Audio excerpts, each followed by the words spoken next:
Excuse me. So we can start the panel right now because Ibu Yani is the moderator is here. Yep. Okay, in this panel, there is 5 abstract that will be presented. The first one is Pak Bakti, Prof. Bakti. Is it on the already inside the Zoom? Well, I think yes. Good morning, everyone. Good morning, Pak Bakti. Bu Yani, I will give it to you to start the panel session. Bu Yani. Yep. Thank you, Mbak Anggi. Okay. Assalamualaikum warahmatullahi wabarakatuh. Shalom, Om Swastiastu, Namo Buddhaya, Salam Kebajikan. Good afternoon, ladies and gentlemen. The honorable invited speakers, Profesor Insinyur Bakti Setiawan, MA PhD, Dr. Rita Sousa Silva from Leiden University, Profesor Dr. Sri Mariati ST MIP from ITB Indonesia. Ladies and gentlemen, Panel 2, Nature-Based Solutions for Sustainable Urban Landscape. As we know that nature-based solutions are expected to ensure urban and landscape planning and design work on biodiversity and social culture inclusive development. Urban infrastructure development planning, especially in disaster-prone areas, needs to integrate a nature-based approach, especially in disaster-prone areas. Many cities are now using this approach in their infrastructure design. The integration of green and blue zones in the urban landscape, for example, is the main goal. This panel will discuss the dynamic concept of nature-based solutions as well as various initiatives and challenges in its implementation. Ladies and gentlemen, I am Tri Mulyani Sunarharum as the moderator of this panel.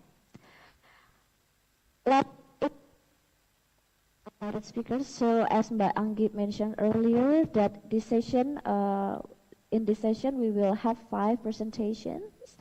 So 3 of them are from our invited speakers and 2 others from our panelists.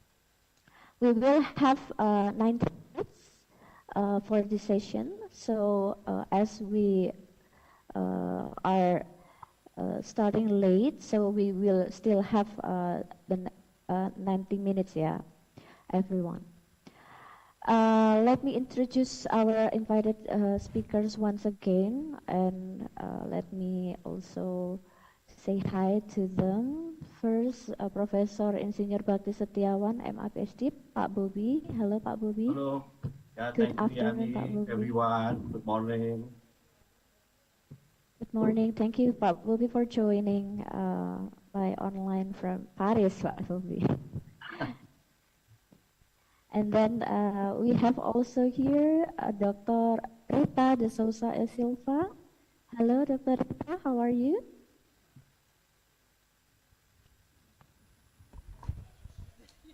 Okay, I guess we can continue to our next invited speaker, Professor Dr. Sri Mariati, STMIP. Prof.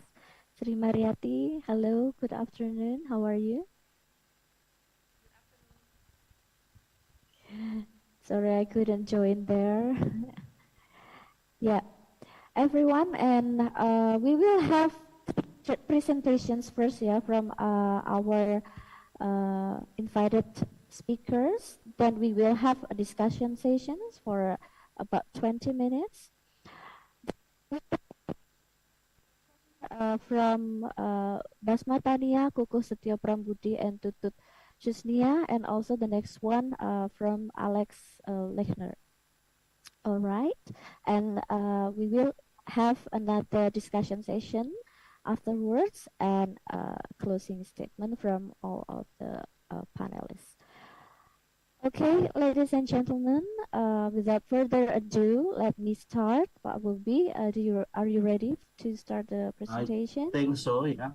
Yep. Although Let still me, very early morning here in France, Paris, 6 o'clock, yeah. but I have my coffee.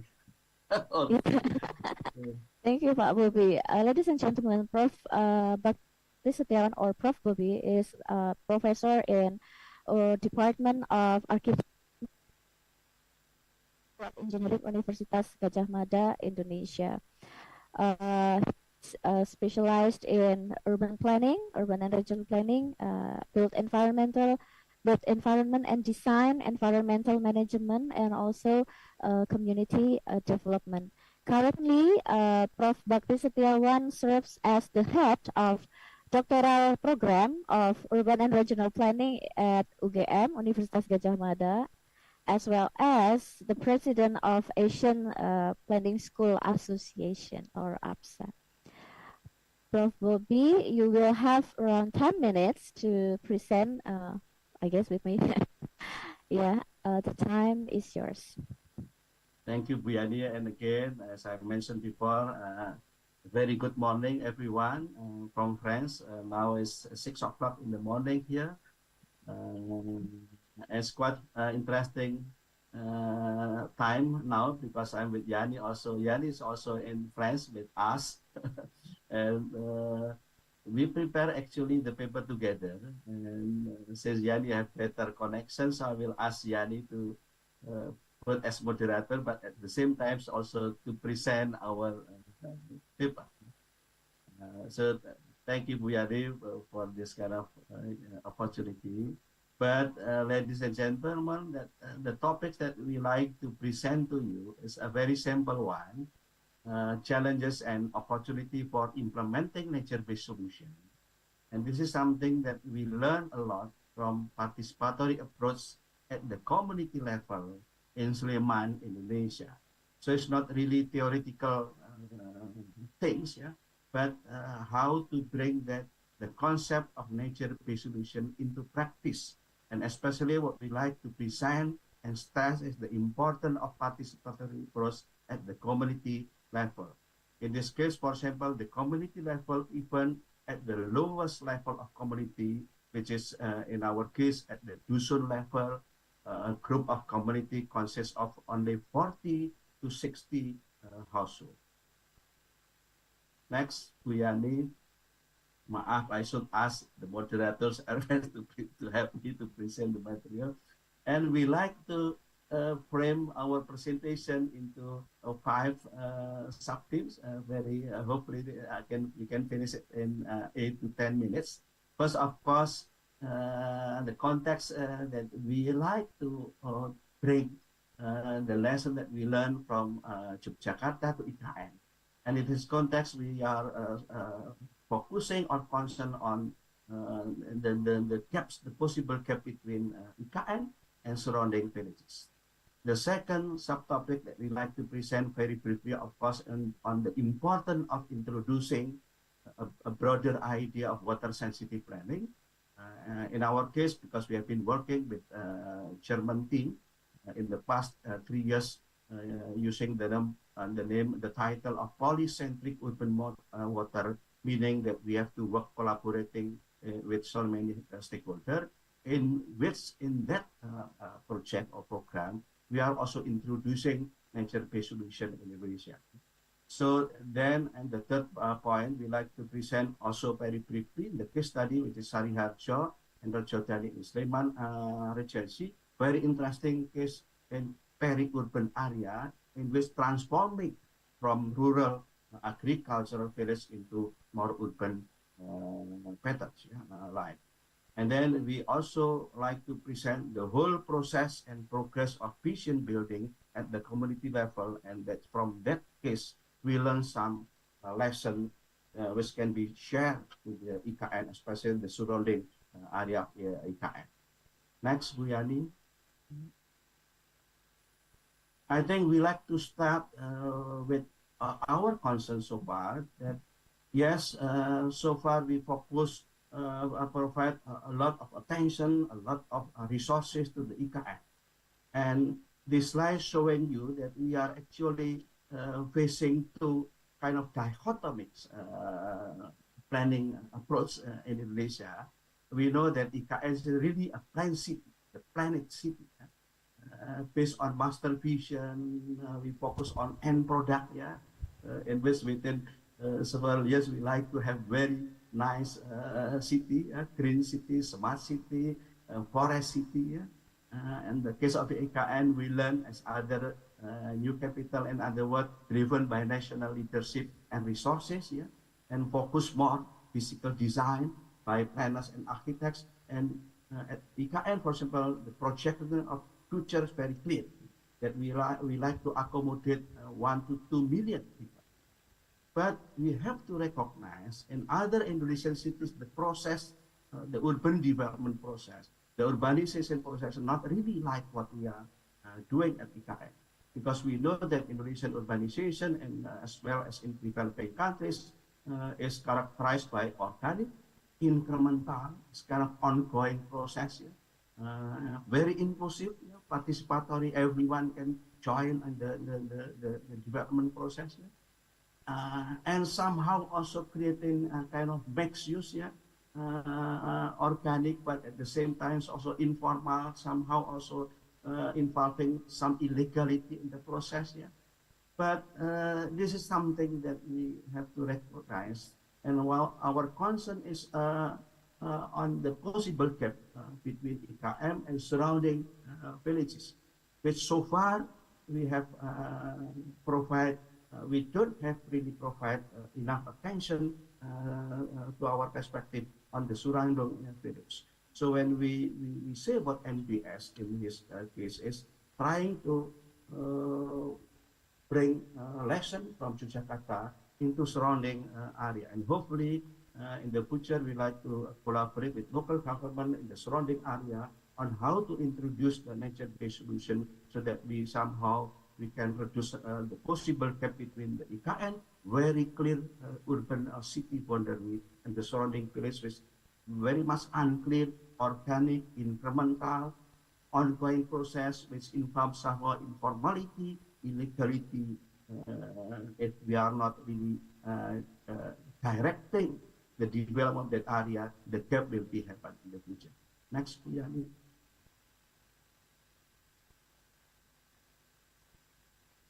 This, of course, give you some ideas on the importance of introducing first water-sensitive planning, because conventional urban planning approach so far Indonesia does not address really water issue. Yes, we did introduce green city, eco city, sustainable city, but those are tend to perceive from the land use point of view. I am a lecturer in urban planning, and to our students so far, when we talk about urban planning, it's more on land use, greenery, open space, and so on and so forth, but very little to link that land use as the end product of the planning related to the whole holistic aspect of hydrological cycle of the city, of the region. So that's why then water issue are neglected and never been integrated into our urban planning schemes. And as we know, because of that, then what we are experiencing now is that most urban area in Indonesia experiencing water safety issues, both in terms of quantity and quality. Even and the case study that we are facing in peri-urban area of Sleman, Yogyakarta, in which consider actually the source of water is abundant. But in fact, because of the approach in planning, such peri-urban village under rapid transformation is already also experiencing water issue. In that context, then, not only in our case, but I think very important for Indonesian urbanization to really introducing water-sensitive planning, to start thinking urban planning with usually the products on the land use from the from understanding the hydrology, the holistic hydrological cycle of the region, not just the city. In that context, in the past 3-4 years, supported with BODA, German funded project, together with community, Kota Kita, NGO, we are working on introducing water-sensitive planning at the local level, and as we like to say more on the case study, the project's very interesting because we are helping the community to develop their vision building based on water sensitive planning, including introducing very simple NPS approach to the community. So this is that what we like to present and take a lesson from the Sleman, then to be able to share that lesson to the surrounding village at IKN. Next, Bu Yani.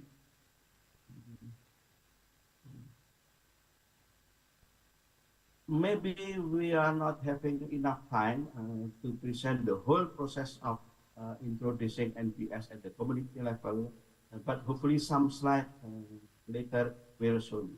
Very briefly, as I said before, the case study is very small, located in peri-urban of Yogyakarta, and this is also very important because we have to realize that the urban transformation process in many cities in Indonesia are now happening in the peri-urban. So in the next 10 to even 20 years, we have to give more attention to the peri-urban. Because if we can direct somehow the transformation process in peri-urban, then in the next 20 years, we may have a much better urban environment. But if we are not able to really direct the transformation process at the peri-urban, I'm afraid the result of the urbanization process in Indonesia is not sustainable in the future, including the issue of water. So that's why the reason why we select a specific small case study and peri-urban in Sleman, Indonesia, which represent the whole issue of urban transformation in Indonesia. With the hope that if we take lesson from this small case study, we can then again share to other cities in Indonesia.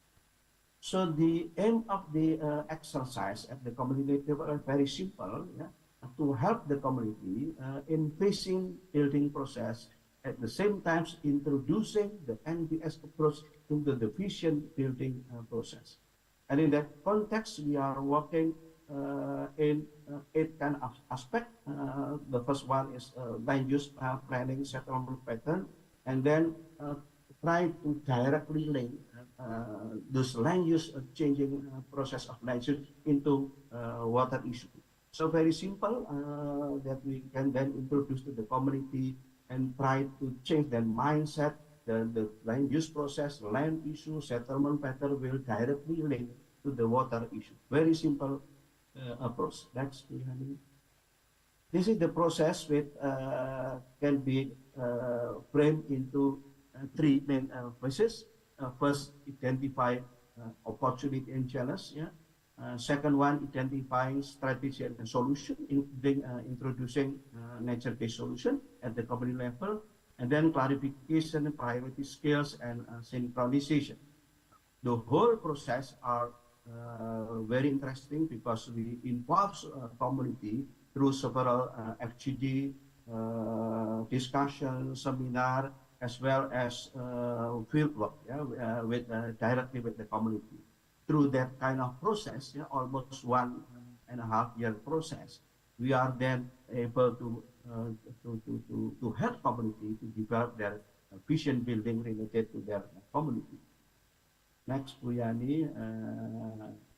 This gives you some ideas on how we try to frame the whole complex issue into very simple one, especially when we transfer this to the community. Of course, start, as I said before, on the issue of peri-urban, with using land use as a very simple example of the issues in peri-urban, and then how to transfer the issue of land use, settlement pattern into water issue. In that context, we are also introducing blue and green system, because so far we introduce only green system, but in this case, very important, the idea of blue system, which is integrated into green system, meaning that how land use can be integrated into water cycle in that area. Next, Bu Yani. This is quite interesting because we also able to introduce NBS, a very simple one.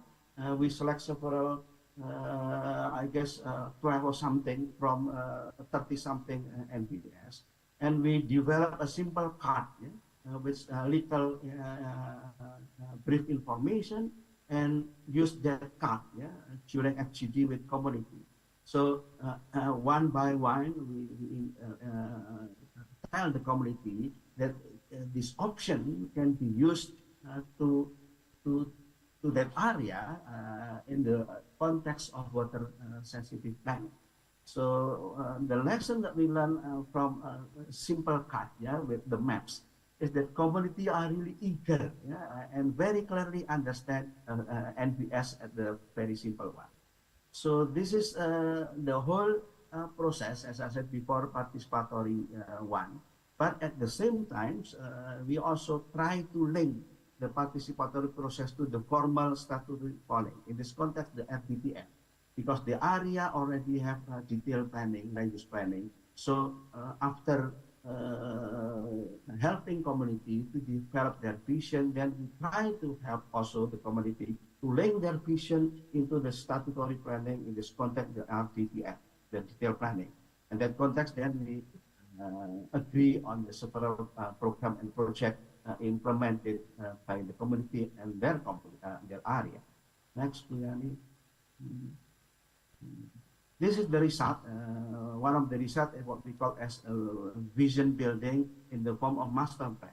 So through that process, we are able, together with community, of course, map out and identify several NPS option to that area in solving water issue in that area, at the same time also to bring that area for a better future. So we don't have in this case example of the design, but actually in the master plan vision building, we provide community with very nice design, physical design, to show to the community on the area in the next 10 to 20 years. What are then the lessons learned? We got from the whole process, at least 8 points we learned, very important. First, of course, as I said before early in the beginning, water safety planning is very crucial to be introduced in urbanizing Indonesia. And in that context, very much also important that we introduce together NBS, green infrastructure, as a part of the whole concept of water sensitive planning. In relation to IKN, our concern is on, of course, on how to mitigate the possible gaps between IKN and surrounding areas, local villages.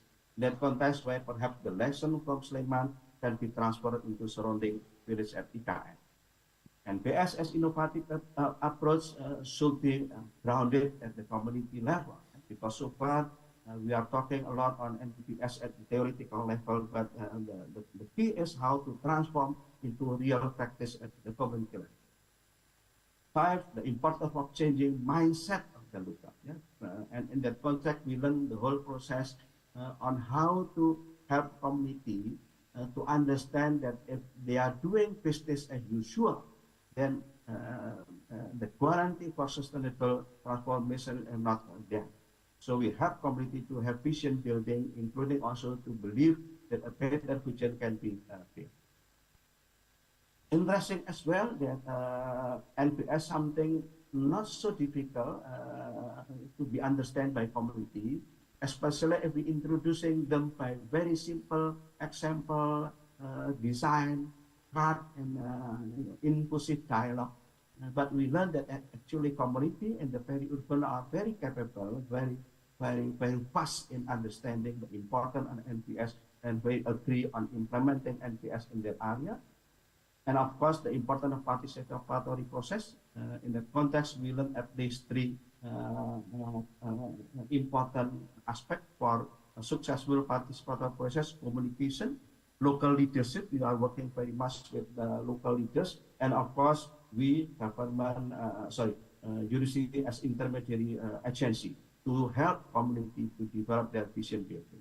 And lastly, of course, on how to integrate between community vision to a more centralized or modernized system, implemented by government. Because yes, we can do exercise at the community level, but if that exercise are not linked with the statutory planning, then the exercise will not be very effective. Thank you, Buyani, and sorry for everyone. I'm dissenting in a kind of tergesa-gesa in a rush. I'm afraid because I missed the 10 minutes time. Thank you again. Thank you very much, Prof. Bobby, for presenting. Ladies and gentlemen, our second invited speaker, we have Dr. Rita de Souza e Silva. She's an assistant professor, expert in biodiversity, environmental health, nature-based solutions, urban ecology, and urban forestry. Rita Souza Silva is actually an ecologist interested in how people and urban nature influence each other. Currently, Dr. Rita is the co-chair of the Science Policy Society Interfacing Task Force of the Biodiv Knowledge Hub, part of the European Biodiversity Strategy for 2030. Dr. Rita Souza Silva, the time is yours. Thank you. Okay, I see this is very slow, but we'll try to make it work. So first, thanks for the invitation. I chose this picture because I really, really like it. First, because it combines a lot of what I did and a lot of what I do. So my background is actually in forestry, and these days I work mostly in cities, but I still try to connect as much as possible both things. And that's a little bit what you'll see in the next slide, which is like an overview of the different things that I do, sometimes on a week, sometimes during the same day. So what you see there, like in the corner, something that we saw yesterday, I preach a lot about diversifying forests. So yesterday, seeing those eucalyptus plantations, that's painful. So that's still a lot of the work that I do, not what I came today to talk about, but takes up a lot of my time, but I work mostly in cities. And I work with trees in cities. So that's what I always talk about, trees and more trees and more trees and more trees. I mostly work with like the health aspect. So how can we make our cities greener, but also for us to have more healthier lives? That goes from the heating in the first slide to the well-being at the bottom, to actually things that are not so good for our health, like pollen. That's what you see at the bottom in the middle. Trees also emit pollen. Pollen is not good for our health. That's allergies. So like getting this big picture and not hiding things under the rug. I also thought about, let's have some common terminology. We are talking about nature-based solutions. It's very nice to use this word. This is like the common definition. I usually like to use a slightly different one, which is this one by the European Commission, because I like the part inspired and supported by nature. And that's a little bit what we try to do when we bring more nature into our cities. So it's trying to provide these multiple benefits, trying to make our cities more resilient. I will also come back to that, but having this aspect of having more nature. And yeah, I come from the Netherlands, even though I'm not Dutch. And when you think about nature-based solutions, and Dutch is about this, is about the coast. And their amazing project of how they are building with nature. Not going to talk about this, but just making advertising. And I always say, yes, I do nature-based solutions in the Netherlands, and I work with trees. So it's not just water. So this is one of the examples I like to use, especially when I'm teaching, because I'm an ecologist.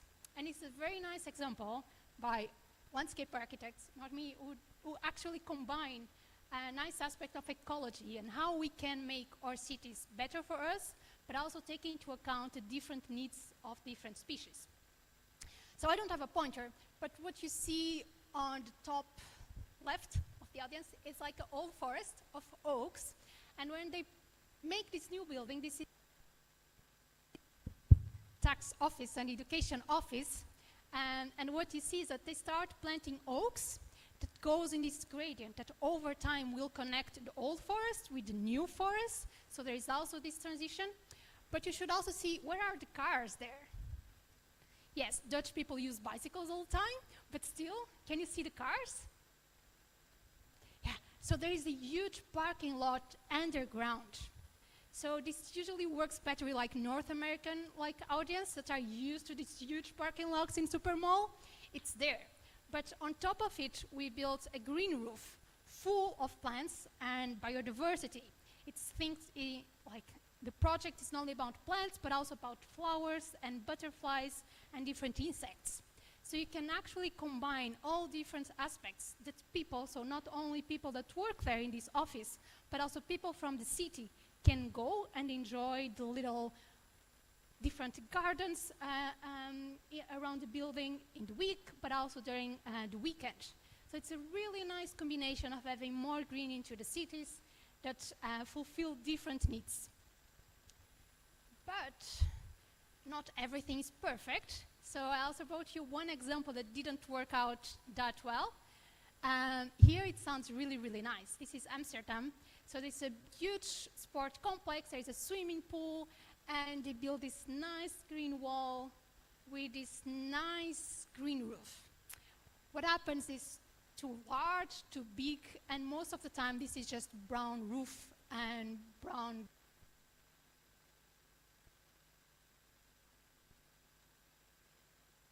I'll try to speak louder. There's not that many, so it should work. Oh, it's back.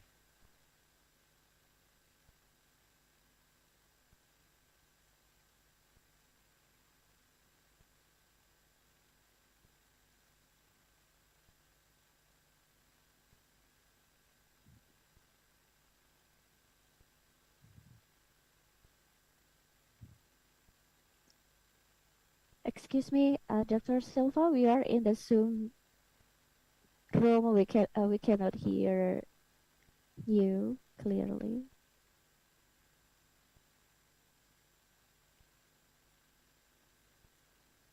Like this, does this work? Okay, now I have to stick here. Yes, That's a different problem. thank you. I will try my best. So another example, slightly different example, how cities in Europe are becoming these national parks. We are used to talk about national parks, those cities where you go for wilderness, right? Well, not anymore. London started. In the Netherlands, we are doing it as well. And one of the nice aspects is you can combine really different things within your city. So you can have your big green park, you can also have a small park, you can have your green roofs, your green walls, and you can have these corridors connecting the different areas. So this fulfills different needs of also like the human population, but also connecting the different patch of nature that will help different animals, butterfly, birds, insects. And this is another example. So you have a forest nearby, so how can you connect the different landscapes? So this is all things that when we try to green our cities and make our cities greener, we should take into account. And this is my trees in the picture. So trees, they need a healthy soil. They also need space to grow their canopy. So how can we actually do that, making space for more trees in the city? Especially if we want more benefits, we need trees to grow old. And why are we so obsessed with trees? I'm definitely obsessed with trees. Why is that? Well, we can really be creative. This a few years ago, we were not building like this, right? But we are bringing more and more trees. And it's because they are good for our health. They really are. So there are different benefits that we can try to maximize, to optimize, also trying to combine these different benefits. It's the air quality, it's the temperature, and like it's getting warmer and warmer, so that's becoming more and more important. Noise reduction for mental health. After COVID, this is a huge thing, but also having social connection, going to a park, socializing, meeting friends, and doing sports. So how we do that? So I said my background is in forestry. These days I do urban forestry. So we do play with different rules, trying to help cities plan their cities. This is just one of them. It has a little bit of health in mind. So in an ideal world, everyone would be able to see 3 trees from their window, live 300 meters from a park and also have a lot of canopy in their neighborhood. This is not like written in stone, this is just some guidelines how to make our cities greener. And why that? So I'm going to give you an example from Germany. I was in Germany before. So there was this study that said European cities should double their canopy to reduce deaths because of the heat. So we have these intense heat waves. They are becoming more frequent. Also, they last longer. And this is just an example. So another European city. So this is Krakow in Poland. Same city, same day, same hour.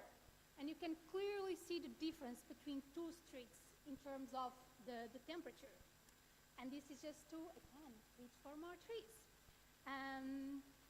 So this was an example we did in Germany. So German cities in general, they do have a lot of canopy, but we wanted to know, like, Germany doesn't have much air conditioning.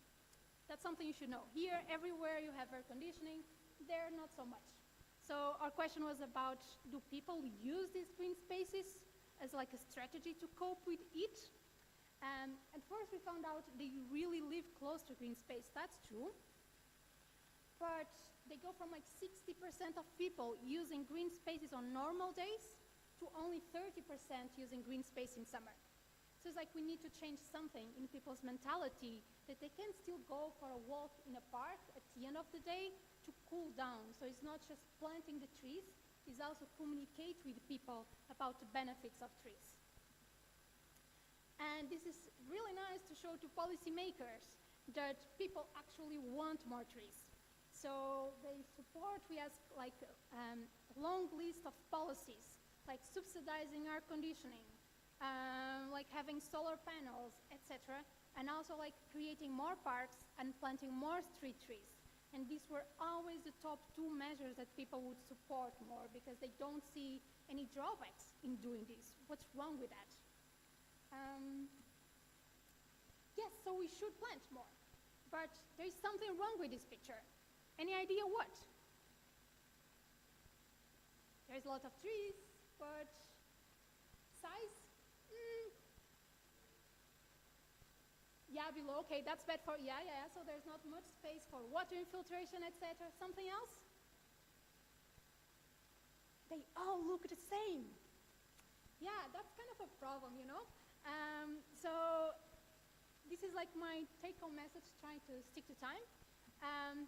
The first one is like connecting. So there is different initiatives. You have the Earth Day and people will plant trees. Then there is another like climate change something, you're gonna plant more trees. We need to start connecting the things and have management. The thing I mentioned in my first slides, how the first project had a contract of 15 years to take care of that nature. So you plant the trees, great. Please involve the community. Take the schools to plant trees.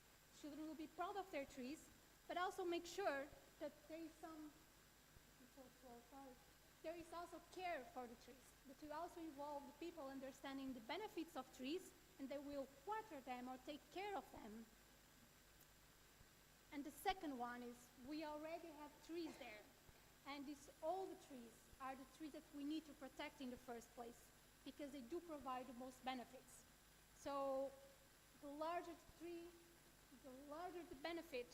And what we should avoid is a situation like this. Creating a new park, and what we do to new park to have some place for some groups to come and play some songs, we cut the trees. This is exactly what we should not be doing. We should be protecting that tree. And the third one is really the species diversity aspect. And this is really, really important. We heard this morning about the bananas problem. Well, I have bad news to tell you. So urban forestry as a discipline basically grew from a problem with monocultures. Do you know which tree is this? European people maybe? Any guesses? So this is Montreal, and we have this tree everywhere. It's really nice. Ash trees. What is the problem with ash trees? Well, there is a little bug that loves to eat ash trees. It's amazing. So once it starts eating in one tree, it goes everywhere and eats all your canopy. And it's not the first time it happens. It's like the second time that we replant all our cities with the same species. So what happens is you go from the left, like a really nice street with a lot of trees, great canopy, to absolutely nothing on the right. So this is definitely something that we should avoid. So we have so much diversity here. Use that diversity when you bring it into your cities. And last but not least, going to be there, so it's about nature-based solutions.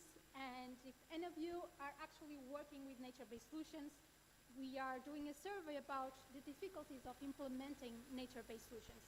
So you are more than welcome to take part in the survey and giving us your feedback about nature-based solutions. Voila, that was it. Thank you.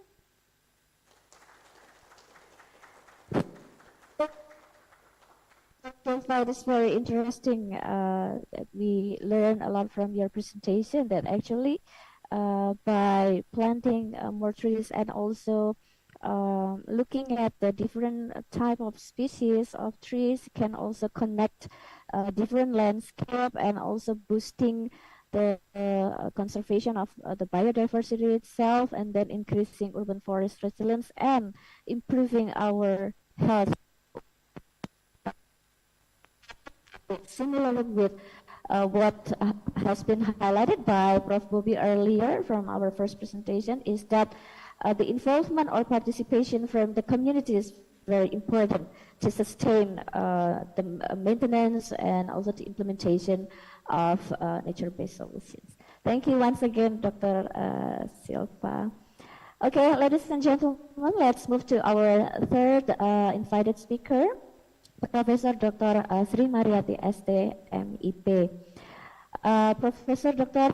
Sri Mariati ST MIP is actually a professor specialized in water and then sanitation and other related infrastructure, sustainable infrastructure management. She is currently serves as the Dean of the School of Architecture, Planning and Policy Development from Institut Teknologi, Bandung, Indonesia. Prof. Sri Mariati, the time is yours. Yes, thank you for the introduction. Yes, maybe I need assistance to share my presentation from the organizer.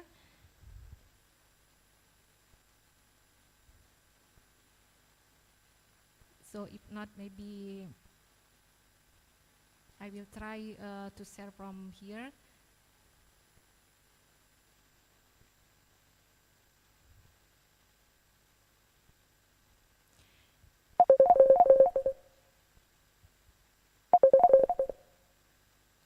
Oh, yes, this is, I cannot share my presentation here. Okay, yeah, this one. Yes, so what I would like to discuss here is about the issues related to policy, planning, and implementation of green-blue infrastructure. And I will divide my presentation, the focus of my presentation actually has been discussed in the first section, also with Professor Bogunovic and also Ibu Deputy, and also the presentation from Rita. It's about the scale and also the issue of integration between green-blue infrastructure.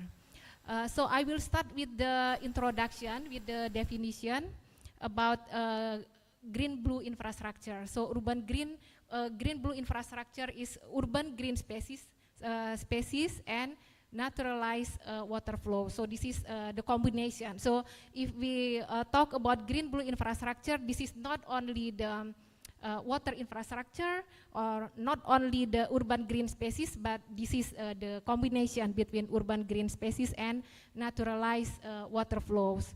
And green-blue infrastructure, as we know, is a part of nature-based solution, but the implementation is still in question.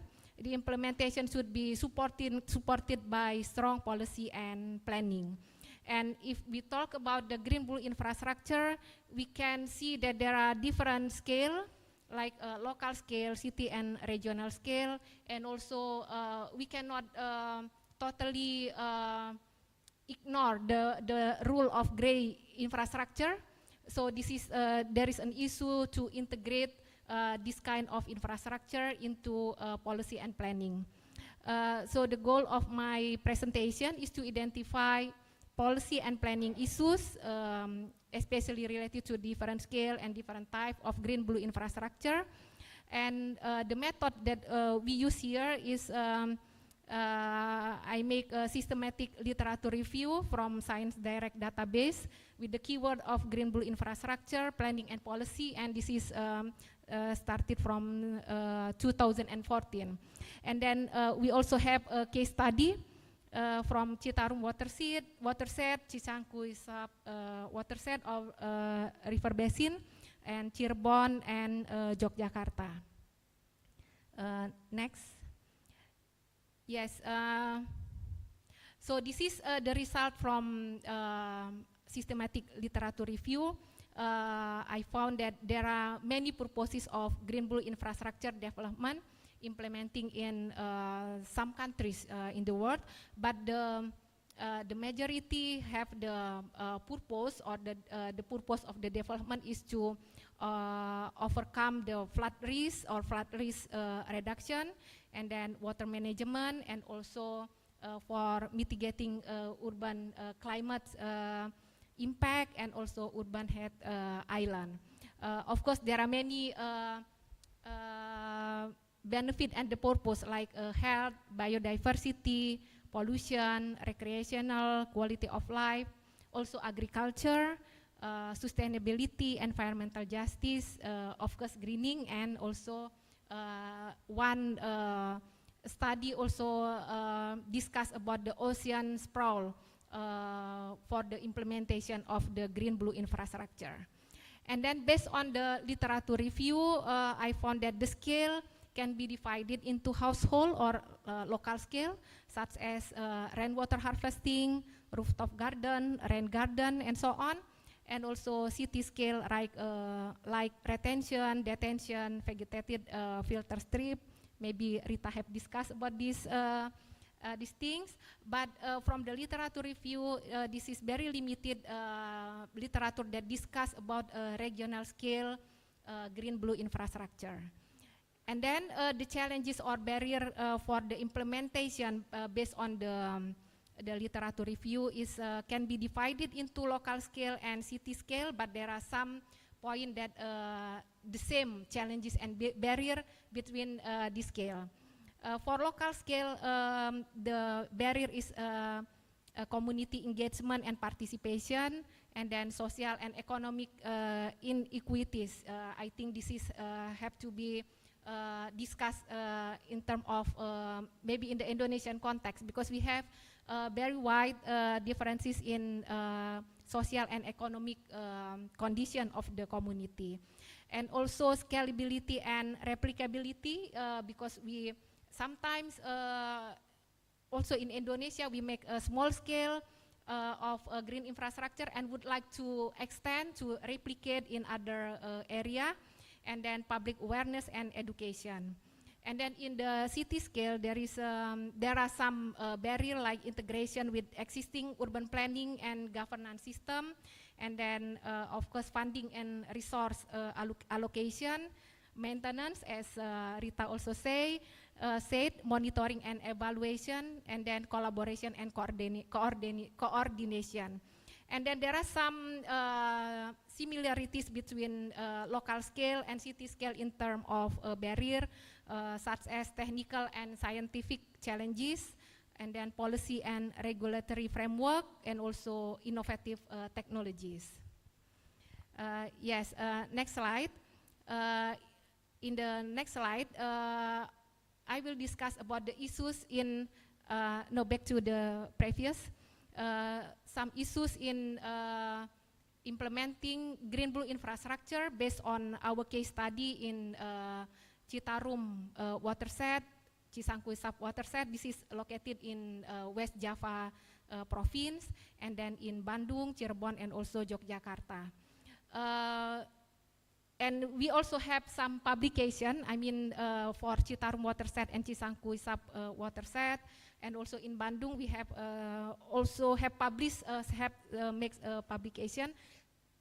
You can check there in that link, and some conclusion for that from our case study that we evaluate the spatial planning document in 2017, and this is really fine that the green blue infrastructure have been mentioned in spatial planning document. But in some region they have already mentioned about green space and also bioretention. And then we found some issues in implementing green blue infrastructure in the case of Citarum watershed, such as law enforcement, improvement of coordination and cooperation between institution and also region, and then improvement of human resources capacity, especially from local government, and then establishment of the rule and obligation for each government officer. And then based on our case in Cisangkuy sub watershed, we found also the issues related to land ownership. This is especially related to in the developed area. I hope that for the development is new capital city, this is not the problem related to the land ownership. And also that this is have not been stated in the spatial plan.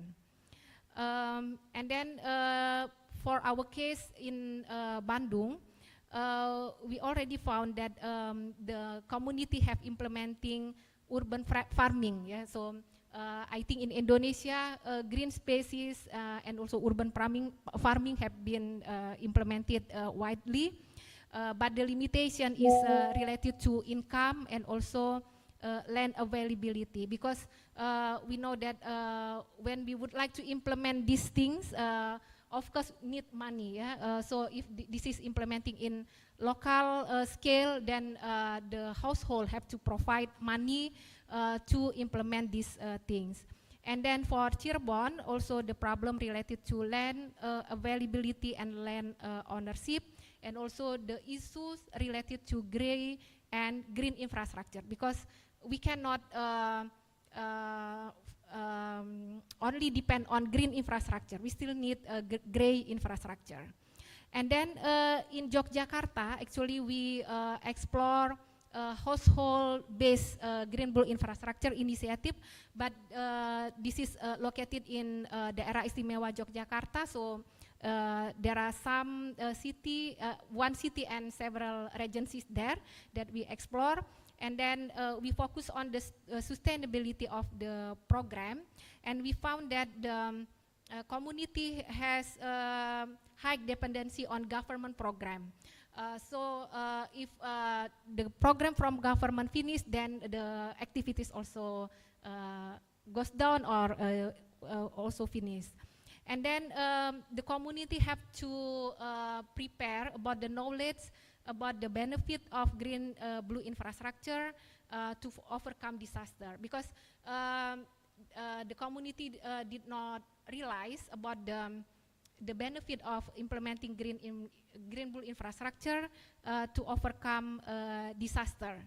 So they only focus on the how green blue infrastructure fulfill their need in terms of water. So if their need for water is already fulfilled, then yes, the initiative or the continuity or the sustainability of the green blue infrastructure implementation goes down. Yes, based on these results, I try to propose some recommendation for new capital city in the next slide. Yes, but the emphasis on this recommendation is how we integrate different scale of infrastructure and also different type of infrastructure. So next slide. Yes, if we see here, I hope this is right, related to the watershed in Kalimantan.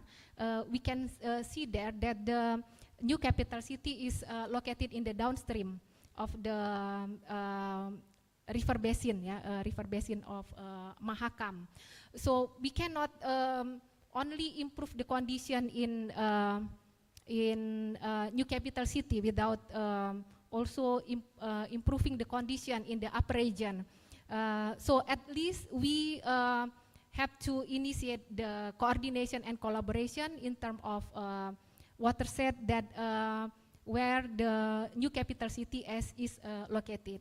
And also what have to be integrated is related to gray and green blue infrastructure, because as based on our study we cannot totally use green blue infrastructure. We still need gray infrastructure, but we need to coordinate and to the use of these two kind of infrastructure. And also the integration between local scale, city and also regional scale, green blue infrastructure, and yes, at least on watershed scale. Because if we talk about new capital city, this is located in two regency, and although this is in the same province, but we know that Mahakam watershed is also the North Kalimantan Utara is also there. Yeah, so there are two provinces in this watershed. So have to be there is a coordination and collaboration. And also planning document, I think we all of us realize that this is needed, but what kind of planning document, both sectoral and also spatial planning document. Also should consider the various scale of green blue infrastructure, not only in the IKN, but also wide scale of green blue infrastructure. And then land ownership and also land availability for green blue infrastructure has to be, yes, we have to put our intention, yeah, to this land ownership and land availability for the development of green blue infrastructure. Yes, I think that's all from my side related to the green blue infrastructure planning policy and implementation. Thank you.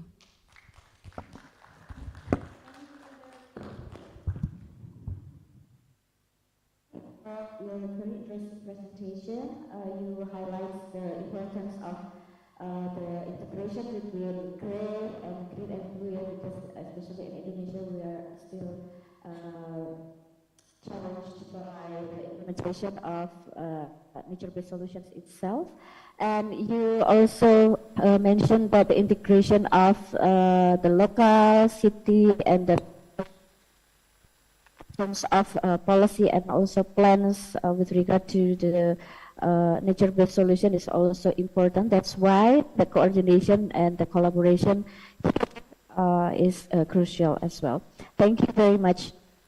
Ladies and gentlemen, as we have a very limited time, I would like to suggest to for all of us to continue to our fourth presenter, and then afterwards we will have discussion presenters for all the speakers. Okay, so please, if you have any question, you can hold for a few minutes. Yeah, later at the end of the session, we can have a discussion session for all of the speakers. Okay, thank you everyone. Let's move to our fourth presenter. We have Dr. Tania Kukuh Setiotambudi and also Tutut Kusniah. And about green urbanism, the impact of urban forests on psychological well-being and social cohesion. To our panelists, 10 minutes, the time is yours. Thank you.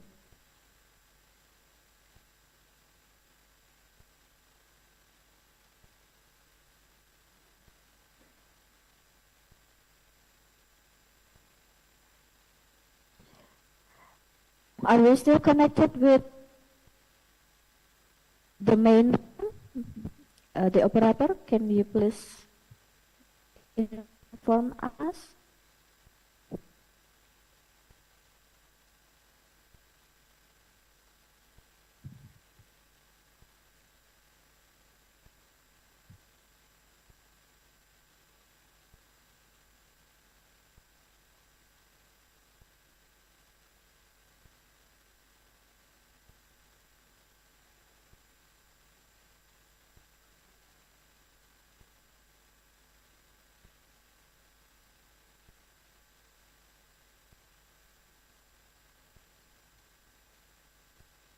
Any information about our fourth presenter?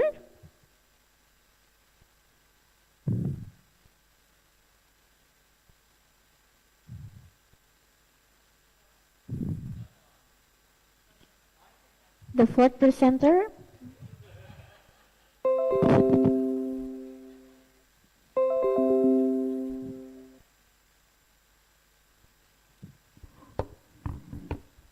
Should I present? Okay. The crowd wants me to present. The crowd has demanded me to present. Okay, let's move to our next presenter. Alex, you can present your work. Thank you very much. Thank you, Alex. Yeah. Let me just put this. So, thank you very much. It's a real honor to be here. It's really exciting to meet lots of scholars working in this space. And so I'm based at Monash University in Indonesia, in Jakarta. So we're just new on the block, only about 3 years, but it's very exciting in terms of the research that we're seeing here. I think it's quite unusual to Indonesia in terms of integrating across biodiversity to planning all the way to architecture and urban planning. So I'm going to speak about mapping and measuring nature-based solutions. So the GIS, the remote sensing, the spatial technology that we can use to integrate some of the field work that people are doing, the planning policies, and also the urban design to bring that together, and also to provide the evidence base to do better nature-based solutions. So I'm not allowed the full 20 minutes. So anyway, I think there's a movement globally in terms of wanting to move from, single case studies of here's where nature-based solutions are working to something more like a business case for nature-based solutions. And quite recently, the IUCN Global Standard for Nature-Based Solutions has come out, which lists 8 criterion, which I won't go through, but just gives you the idea. We're moving from, here's an example, to how can we measure this example? How can we measure the benefits? How can we create a business case around these benefits so that when I work with urban designers, teach urban design students from developers, they don't believe that there is a business case for green infrastructure. They're very skeptical. It's much easier to calculate the cost of a building or a dam or some flood protection, some grey infrastructure, than it is to calculate the benefits from our green infrastructure, partly because of the complexity.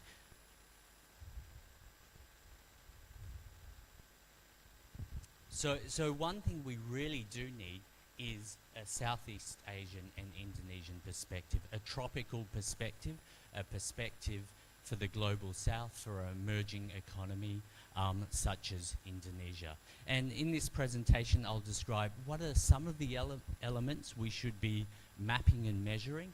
I'll describe from a review paper, where we're at in Southeast Asia in terms of where the knowledge is at, and then provide some examples all the way from just monitoring or mapping green spaces with remote sensing to participatory GIS methods. So just a real snapshot of various methods. So first of all, what underpins our understanding of nature-based solutions is our, where are our green spaces? Where is our biodiversity? How describing the ecological processes, part at a landscape ecology scale, the link between the various patches in our landscapes, the movement of species in our landscapes. These things we need to be able to map. We also need to be able to map what's in those green patches. As Rita suggested before, you know, that heterogeneity is vital in terms of the biodiversity within our green spaces. If you go to somewhere like Jakarta, you'll see the trees are probably from Europe. They're probably the latest fashion in urban, in landscape architecture, rather than trees chosen because of their biodiversity value and also their value for nature-based solutions. So we need to be able to map local species and variety, the spatial and temporal diversity of those species, as well as all the critical ecological processes such as wildlife connectivity, and to be able to create networks of connected green patches rather than one green infrastructure at a time. We need a sort of landscape solution, which was mentioned by the previous speaker. I won't go into this because they're too much. You know, the second element, of course, is the benefits provided by nature we need to map. So we have nature itself we need to map, but then we need to be able to quantify those benefits. And as the previous speakers mentioned, there's a range of benefits that we get from nature, from health benefits, which and aesthetic benefits, which we call our cultural ecosystem services, to urban agriculture, which are I think our climate, the microclimate mitigation in terms of reducing urban heat island, which I forget the word now. But previously we've got 4 different elements of our provisioning, regulating and cultural and supporting ecosystem services. So we need to be able to map them, just measure them, and then we need to convert those measurements into benefits. How do they benefit? So for example, sometimes the benefiting community are downstream from where those ecosystem services are produced, for example. So we need to be able to map these processes, the links between where our natural capital are, where are our ecosystem services benefits being produced, and who's benefiting and where they're benefiting. And finally, we'd love to be able to understand what are the value of these various ecosystem services, and that value then gives us the ability to speak to people, you know, at the EKN authority, or speak to developers to say, look, here's the benefit in terms of, you know, urban heat island effects. You don't have to cool your buildings down as much. You know, there's a monetary benefit there. Whoops. So there's various types of features we're looking at, from large-scale features all the way to green roofs and wetlands. And I like this picture on the top left, which is an insect hotel from the UK. I don't think Indonesia's ready for insect hotels yet. There's a way to go in terms of human-nature relationships, but you can see that and this sort of underscores we need a Indonesian, a Southeast Asian understanding of ecosystem services, you know, nature-based solutions. So this is a study my PhD student completed. It's based on all the literature in Southeast Asia up to 2020, so it's getting a little bit old now. You can see Indonesia, I think, has the number 2. It's all Scopus literature. So there's more literature than this, of course, but it just gives you an indicator of the amount of research that's been done. But there are 33 studies in Indonesia, I think just after Singapore. They're the second highest number of studies. But you can imagine 33 studies. I'm guessing there are more than 33 cities over 1 million in Indonesia, for example. So it's just a drop, you know, in the ocean of our understanding that we need to be able to manage our ecosystem services. Some other issues, you know, only half of these studies are looking at multi-domain or multiple ecosystem services. That's a key challenge for our ecosystem service mapping. We need to, because ecosystem services tend to be more complex, they have multiple benefits, so we need to be able to understand the relationship, the trade-offs, the co-benefits that we have from our ecosystem services. if we look at there are almost very few studies on green walls, for example, and roofs. So these hybrid ecosystem services or these hybrid nature-based solutions, they're barely being touched in the Indonesian context, and in the Southeast Asian context, I should say. And the social, there's a lot of the work that's been done in Southeast Asia is very much quantitative, probably sits in my camp more, remote sensing, process models and so on. But to understand the benefits to humans, we need more of these social assessments. And then finally, very few studies provided any kinds of valuation of ecosystem services, and that's where this business case comes in. We need the valuation. All right, so I'm just going to quickly zoom through some of the work that myself and collaborators have been doing in Indonesia and Southeast Asia. The first study is just about green spaces in Jakarta. As an example, we now have fantastic remote sensing archives and fantastic remote sensing data. We used a data set called EarthScope, which gives us 50 centimeter resolution for our mapping. And so we can really start looking at some of those fine-scale ecological features that we see in our landscape, like our roadside trees, our green roofs, and so on. And just as an example, this study found that only 21% of Jakarta has vegetation, and even where there are open spaces, only 69% of those open spaces actually were vegetated. So, mapping is a fantastic tool for understanding, but also for monitoring, to see how, for example, for the EKN, how it's doing into the future. So this is an example of a wildlife connectivity model for Kuala Lumpur.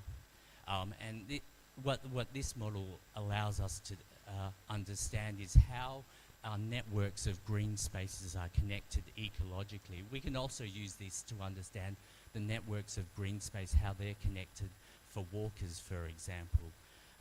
And basically the thick lines and the big circles represent critical patches, critical linkages that are really important for connecting the city. And if these linkages or connections are lost, there'll be huge issues for biodiversity. The key is we can start quantifying and prioritizing which green space is important and why, and understanding that the spatial relationship between them all. The second last example is an example of some system services mapping. So this is again from KL, an example where we've mapped heat mitigation, runoff retention, sediment retention, scenic quality, recreation, agricultural production. We can bring these different ecosystem services together. We can understand trade-offs. We can understand where are the hotspots, where are the priorities. It's these kinds of methods that will really help spatial planners understand, what's there now.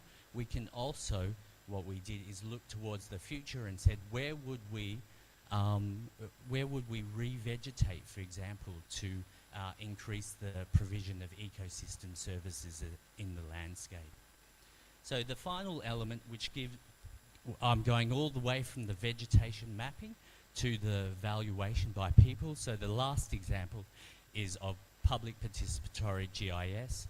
And in this example, this was in Tioman Island in Malaysia. I'd like to visit a few islands in Indonesia to do this work because it'll be really exciting. But what we can do is through these participatory GIS mapping approaches, we can map things like aesthetic, recreation, spiritual, nature connections, and all sorts of these intangible values. And through that, we can identify hotspots of high recreational value, hotspots of connection to nature. We can also ask the respondents to tell us, where would you like your development to take place? Where would you like your development not to take place? So we can have the ecologists with the ecosystem services modeling say, this is where biodiversity would like nature to be. But you can also ask people as well, and then you can compare and contrast.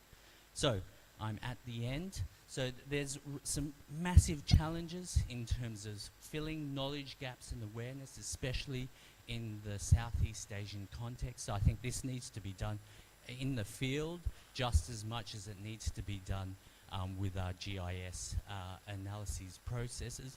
And the key is when we fill those gaps, we can then provide the evidence base for the benefits and the trade-offs, and also the trade-offs between spending money on grey infrastructure versus spending money on green infrastructure. You know, the accountants at these developers need this kind of data to justify what they do. And we need support from institutions and stakeholders, and the GIS component of this is, for example, participatory GIS mapping. So finally, together, we can hopefully provide city makers with a business case for NBS. And I hope I have a little bit of time. My final slide, reflecting on the EKN. And one thing, you know, hopefully everyone's right on board. You know, Borneo is like one of the most important places in the world, perhaps, you know, similar in terms of the Amazon, in terms of its forests. The marine area is one of the most important marine areas in the whole world. So we've got the lungs of the world in Borneo, we've got marine areas that are really critical.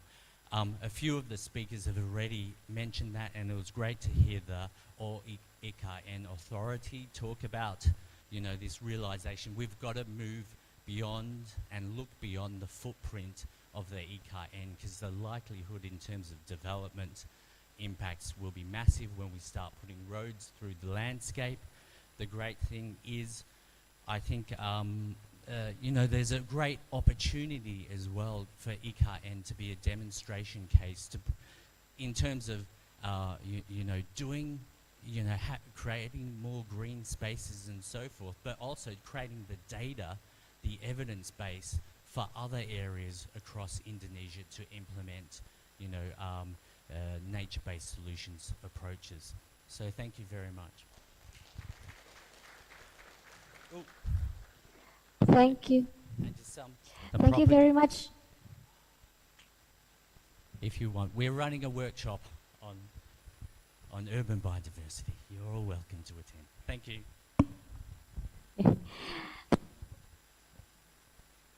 For your very interesting presentation, you also highlights like several points mentioned also earlier by Prof. Sri and also Rita, Pak Bobby as well, about the importance of the participatory approach here for especially mapping the urban biodiversity, and also how to raise the awareness and maybe gaining mutual understanding from the community, from the government itself about nature-based solutions. Thank you once again. Do we have our last presenters here at the main room? Basma Tania, Kuku Setio Pambudi, and Tutut Kusnia. Are they in the room? If not, we can continue to the discussion session. So I would like to invite everyone to ask questions to our speakers. Maybe in the Zoom or in the main room, you can raise your hand, and I would like to ask the committee in the main room to notify me if there is any audience raising hand from there. Thank you. Anyone? Any questions for our speakers?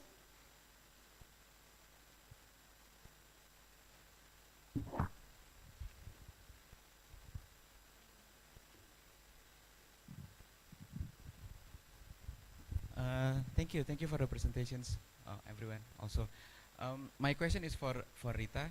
Oh, I'm sorry, I forgot to introduce myself. My name is Priza from Asia Research Institute, National University of Singapore.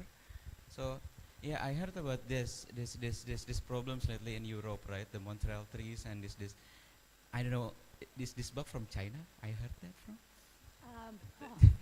Is there a probability that the bug problems will occur in Indonesia, the tropical rainforest area, or yeah, or more? What do you think so far? Thank you so much.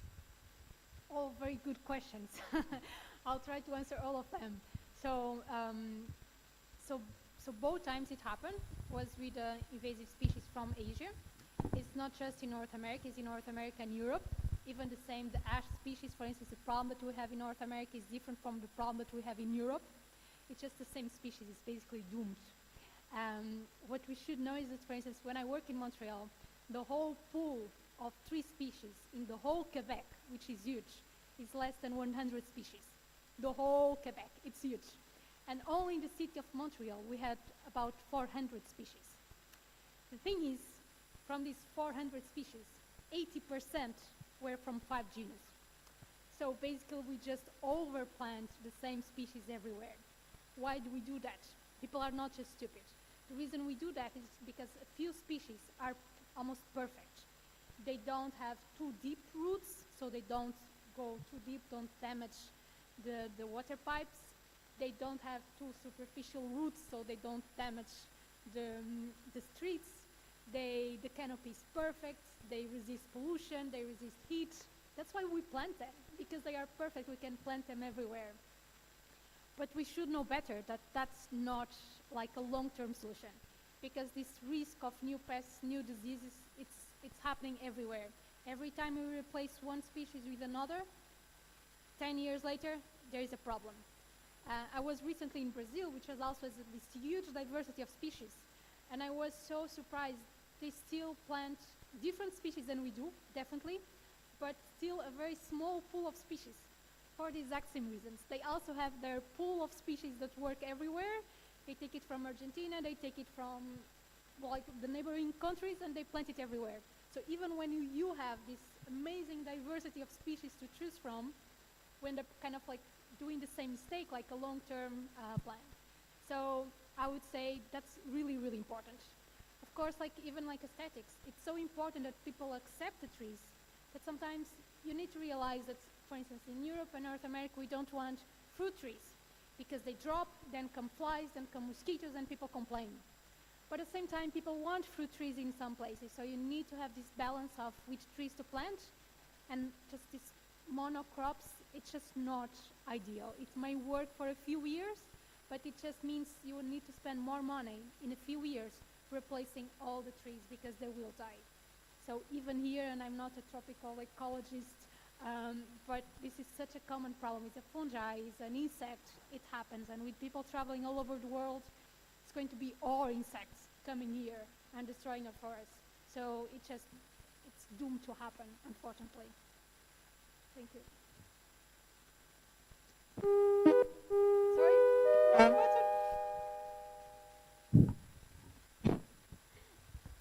Rita, and also thank you, Reza, for the question.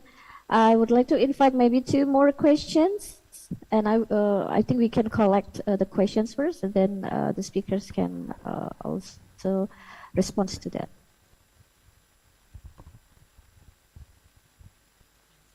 2 more questions, or maybe from the Zoom room as well.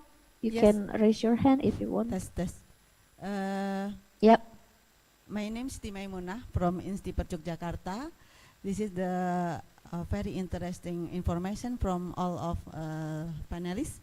And maybe I want to respond for Mr. Alec.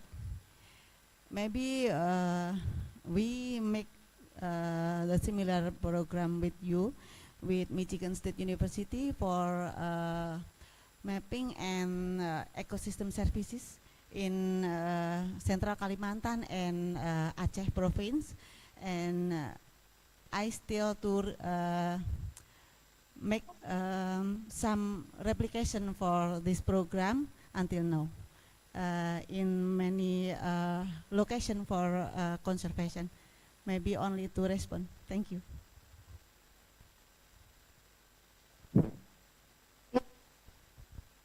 Respond to the question. Thank you for that. Very exciting. I'll keep it short so other people have an opportunity to answer questions. That's super exciting, and it's really fantastic that these projects like yours are going on in Indonesia, because I think, maybe Indonesia could be, like, if you look at Europe, maybe 10, 20 years behind in terms of the application of GIS approaches. But the one thing I find living in Indonesia is that Indonesia is quite amazing with their GIS in terms of Jakarta Satu, you know, the open GIS spatial data policy. It's really incredible. So I think Indonesia has huge opportunity in this space, especially in the technical space. And what I've also find is that we also teach data science and AI at my university. You have really excellent people in Indonesia in that space. So I can imagine Indonesia could quite easily one day be leaders, you know, in this mapping space and then help, you know, all of Southeast Asia. So I'll speak with you after. It would be lovely to hear about the work you're doing and we can compare and have various case studies across Indonesia. Anyway, thank you very much. Okay, thank you, Prof. Alex. And Prof. Bobby, do you want to ask any question?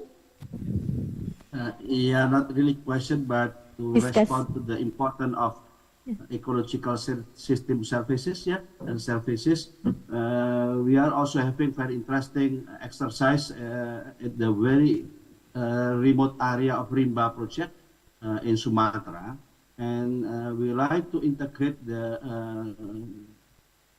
dynamic system with green economy, because at the end, since we have already study or dynamic study on ecological services, then what we need is to develop, implement green economy to be able to one balance between environment and of course economy, because without introducing and implementing a new innovative green economy approach, then very difficult to really focus only on environmental while neglecting the economic aspect of the area. Okay, thank you, Prof. Bobby. Any other panelists want to respond as well to the first two questions? Maybe Prof. Mariati, Prof. Sri? Yes, related to the mapping of the ecosystem. Yes, I think it's a good idea to integrate. I think we can start from the mapping the existing condition, and then we can see the progress. As I mentioned, we have to integrate everything.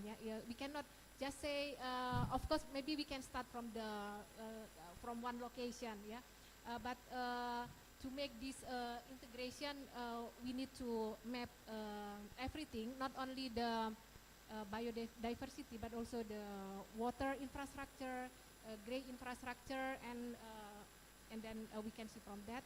And then just for your information, we actually have our lab in ITB to maybe we can talk later. Yes, I mean our lab is something like this. But we focus on the hardware of the GIS, something like that. And then we can see from the big screen, and then also collaborative as your idea, collaborative from the user can put in the map everything there, and then we can get the whole picture, based on the, let's say, participation, community participation, to map what they already have, maybe related to nature-based solution, ecosystem services, and so on. Yes. So my name is. Okay, this is going to be the last question, everyone. Yeah, thank you. I am Budi Istiadi Daryono. I'm from Faculty of Biology, Gadjah Mada University. So I have very basic question. Is there any example or maybe experiments or experience for forest city index, or maybe for biodiversity city index, which can measure about status and the trends of each species component in this biodiversity? Thank you.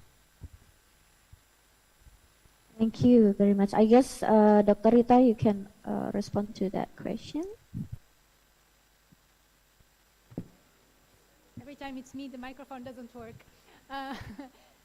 So you mean like to measure the amount of diversity in a city?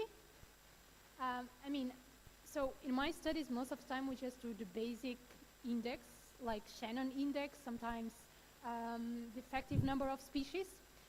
There's one reason we do that is to communicate with the municipality.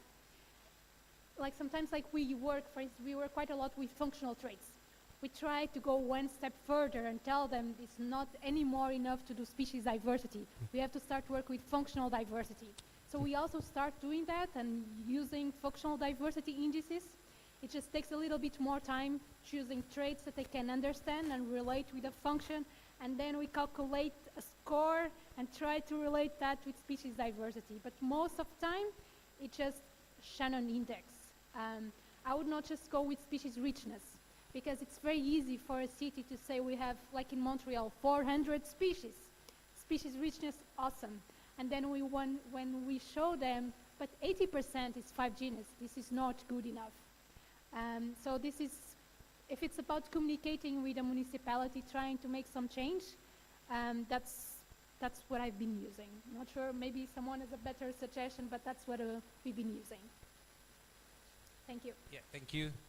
How about the status and the trends? Do you have any data for milestones, for example, from this year until this year?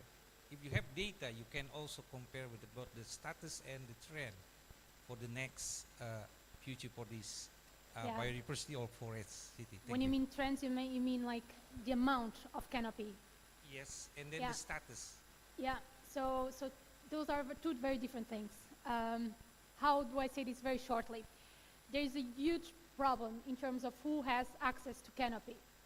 So it's very easy to say your city this year is 30% of canopy. That was the number I said. That's what is being preached.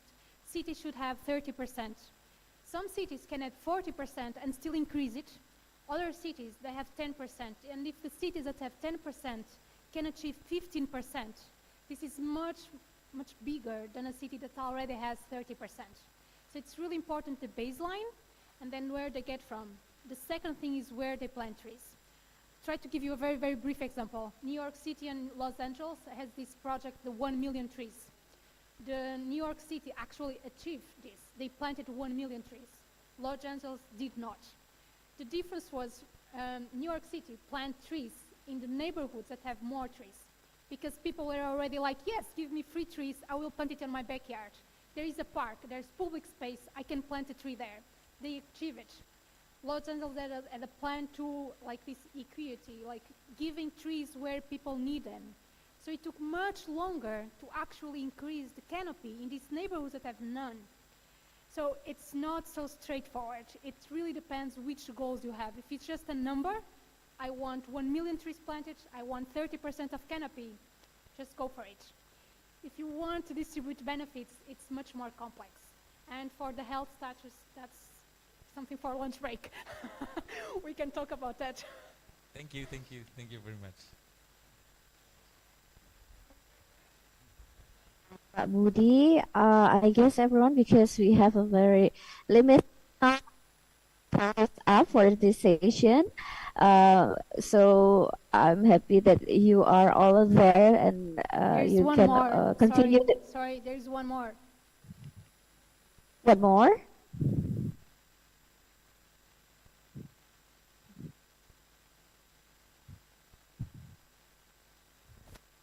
So this will be the last one. Okay. I'm sorry. Hello. I Yep. know people are hungry now. You will hate me for this question. A brief question for Alex. Unless I missed it, you did not mention artificial intelligence and the potential. Am I right? Did you? I didn't. You didn't. I'd like you to comment. There must be a huge opportunity to combine these models with. Yeah, please, Prof. Alex. I'll be super quick. So yeah, definitely AI is massive, and from on one hand creating visions with prompting about creating, we can create artificial potential futures, through prompts to go what could a potential future for a clean and green Jakarta look like? On one hand, we have AI applications there which people are using. The other aspect from mapping, myself and colleagues at Monash University Indonesia, there's this area called computer vision and semantic segmentation, so we can really improve the quality of our ability to map stuff. And just quickly, so the big difference with now the new computer vision approaches, right? Once we train the model, just like with our chat GPT, right? Once we train the model to be able to recognize features in our remote sensing, all we have to do is input new images. So we train the model for 2020, but then all we have to do from that point onwards is put in the 2021 image, and we can create a new map from that 22. So it's very different. Our current remote sensing approaches, which sort of underpin the mapping of many of our green spaces, require training to be created at each time step. Sorry, I went a bit technical, probably lost people. But the great thing is, you can imagine, just the same as ChatGPT can figure out things that are new, that's what AI can do with all of our things like ecosystem services modeling, and from the basic, mapping of green spaces. It's very exciting. We are doing it with Google Street View, just basic things like that. What people actually see. Okay. Thank you to all the panelists. I think we have to our panelists with a very short closing statement. Maybe from Prof. Bobby first. Only one thing, that we should use a participatory approach in introducing new innovation, because if we talk on the theoretical level, that will be not very useful at the ground level.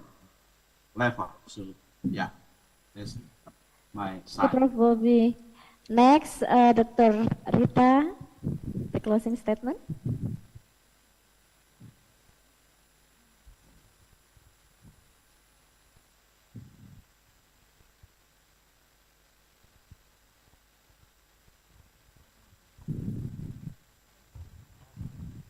Oh no, I don't have any concluding remarks. Sorry, everyone in the room is really trying to get to lunch. So thank you so much Okay. for staying here. Okay, have a nice lunch there. Everyone, thank you to all panelists and the participants for all the fruitful discussion. Enjoy your lunch, everyone. Assalamualaikum warahmatullahi wabarakatuh. Good afternoon.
Cek satu.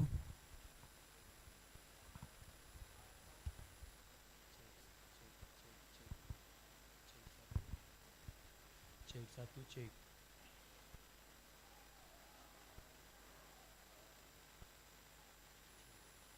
Cek satu cek sound cek sound cek satu. Cek satu.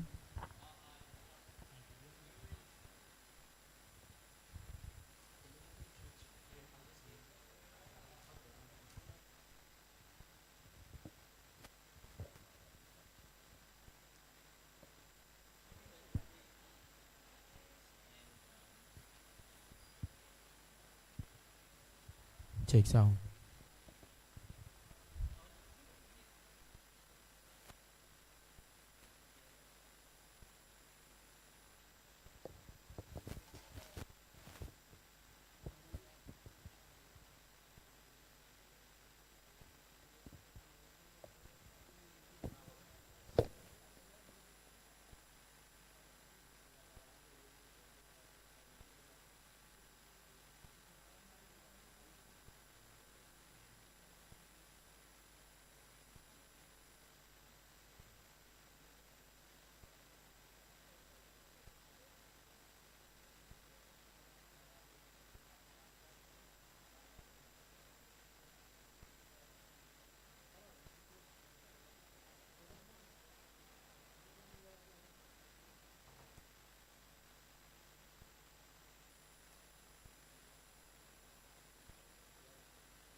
Cek.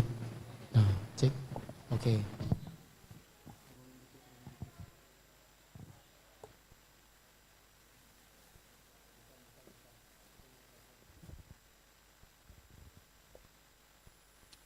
Cek. Cek sound.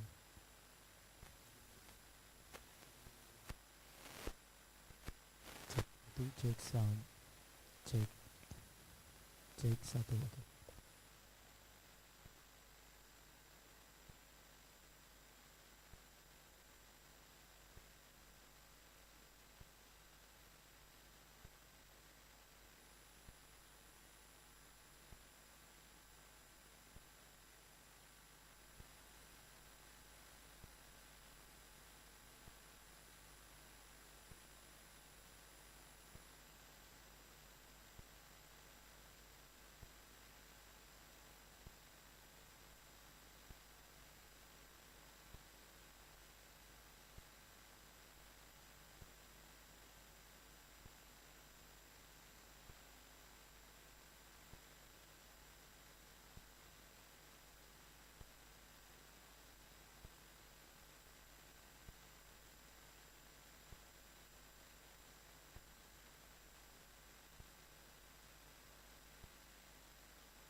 Good afternoon, ladies and gentlemen. We're gonna start the second session of panel 2.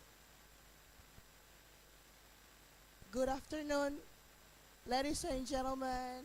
We're gonna start the panel session, panel 2 session on the second session. We have to start at 2, and then it's already 2, so we will start. This session will be moderated by Pak Joris van Etten. He's already here, and also we have four panelists offline. There will be Pak Jan Kammer, and then Ibu Sylvia, and then Ibu Heni or Nishal, and then the last one Pak Chai Asda. Okay. Pak Tony Wong, operator. Is it Pak Tony Wong already here? Operator.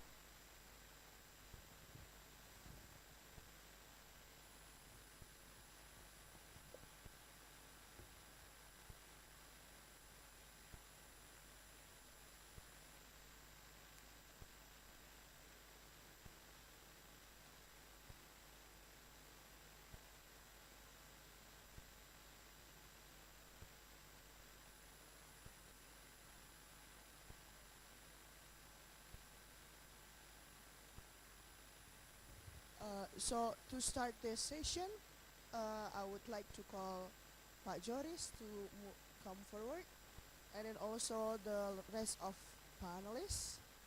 There will be Pak Jan Kammer, and also Bu Heni, Bu Sylvia, and then Pak Jai. You can come forward, and then I will give the floor to. Ya, makasih banyak Anggi. Halo Ibu Sylvia. Please, it's a bit interesting because when we sit here, we cannot see the slide deck. So you can see the presenters, but maybe during the presentation, we wait down there, then we come back to the discussion, Jagan, because else it's complicated. Yeah, so sorry for having you come up and then go back again. Okay, so we are having the afternoon session, so this is always a bit tricky because lots of us are very happy with the lunchbox. My name is Joris van Etten. I'm with the Asian Development Bank.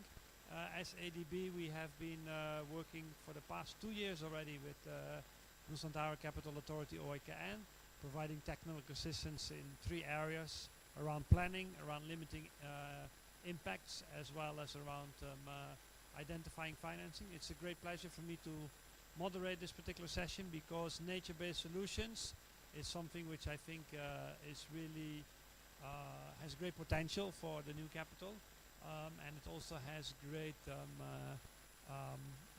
benefits for those living in the area of Nusantara currently.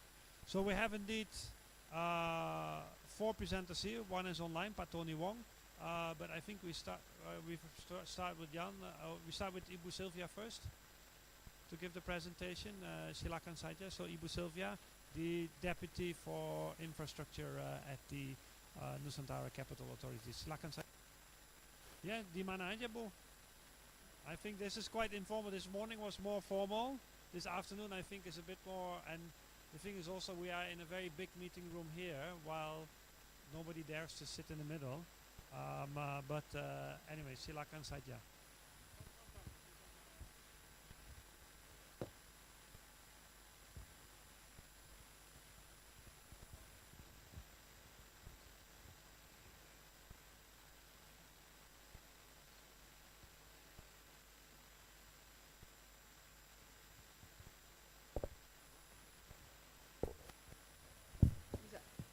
Bisa. Baik.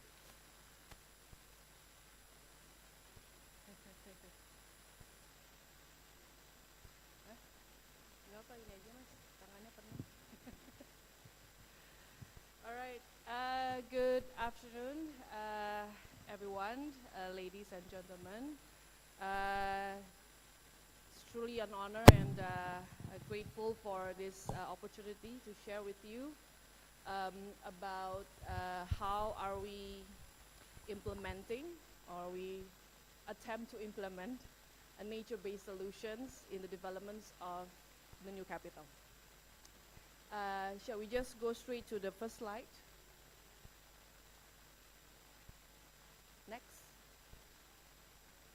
Okay, all right. So I believe, you know, the discussion has been ongoing since morning, and everybody already knows about the plan for the new capital, and the fact that it is located in East Kalimantan and so on, right?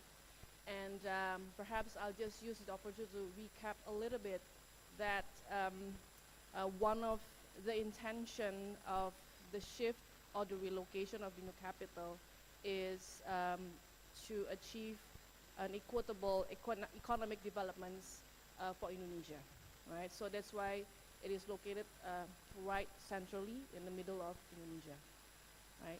So that could be considered as the pull factor, but there is also another push factor on how the fact that the current capital, Jakarta, is already experiencing a lot of problems, environmental, ecological problems, where basically the city is already not sustainable.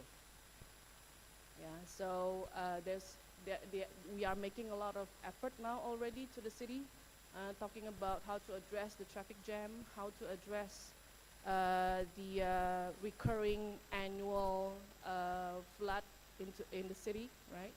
But the question is, until how long that can actually continue on, right?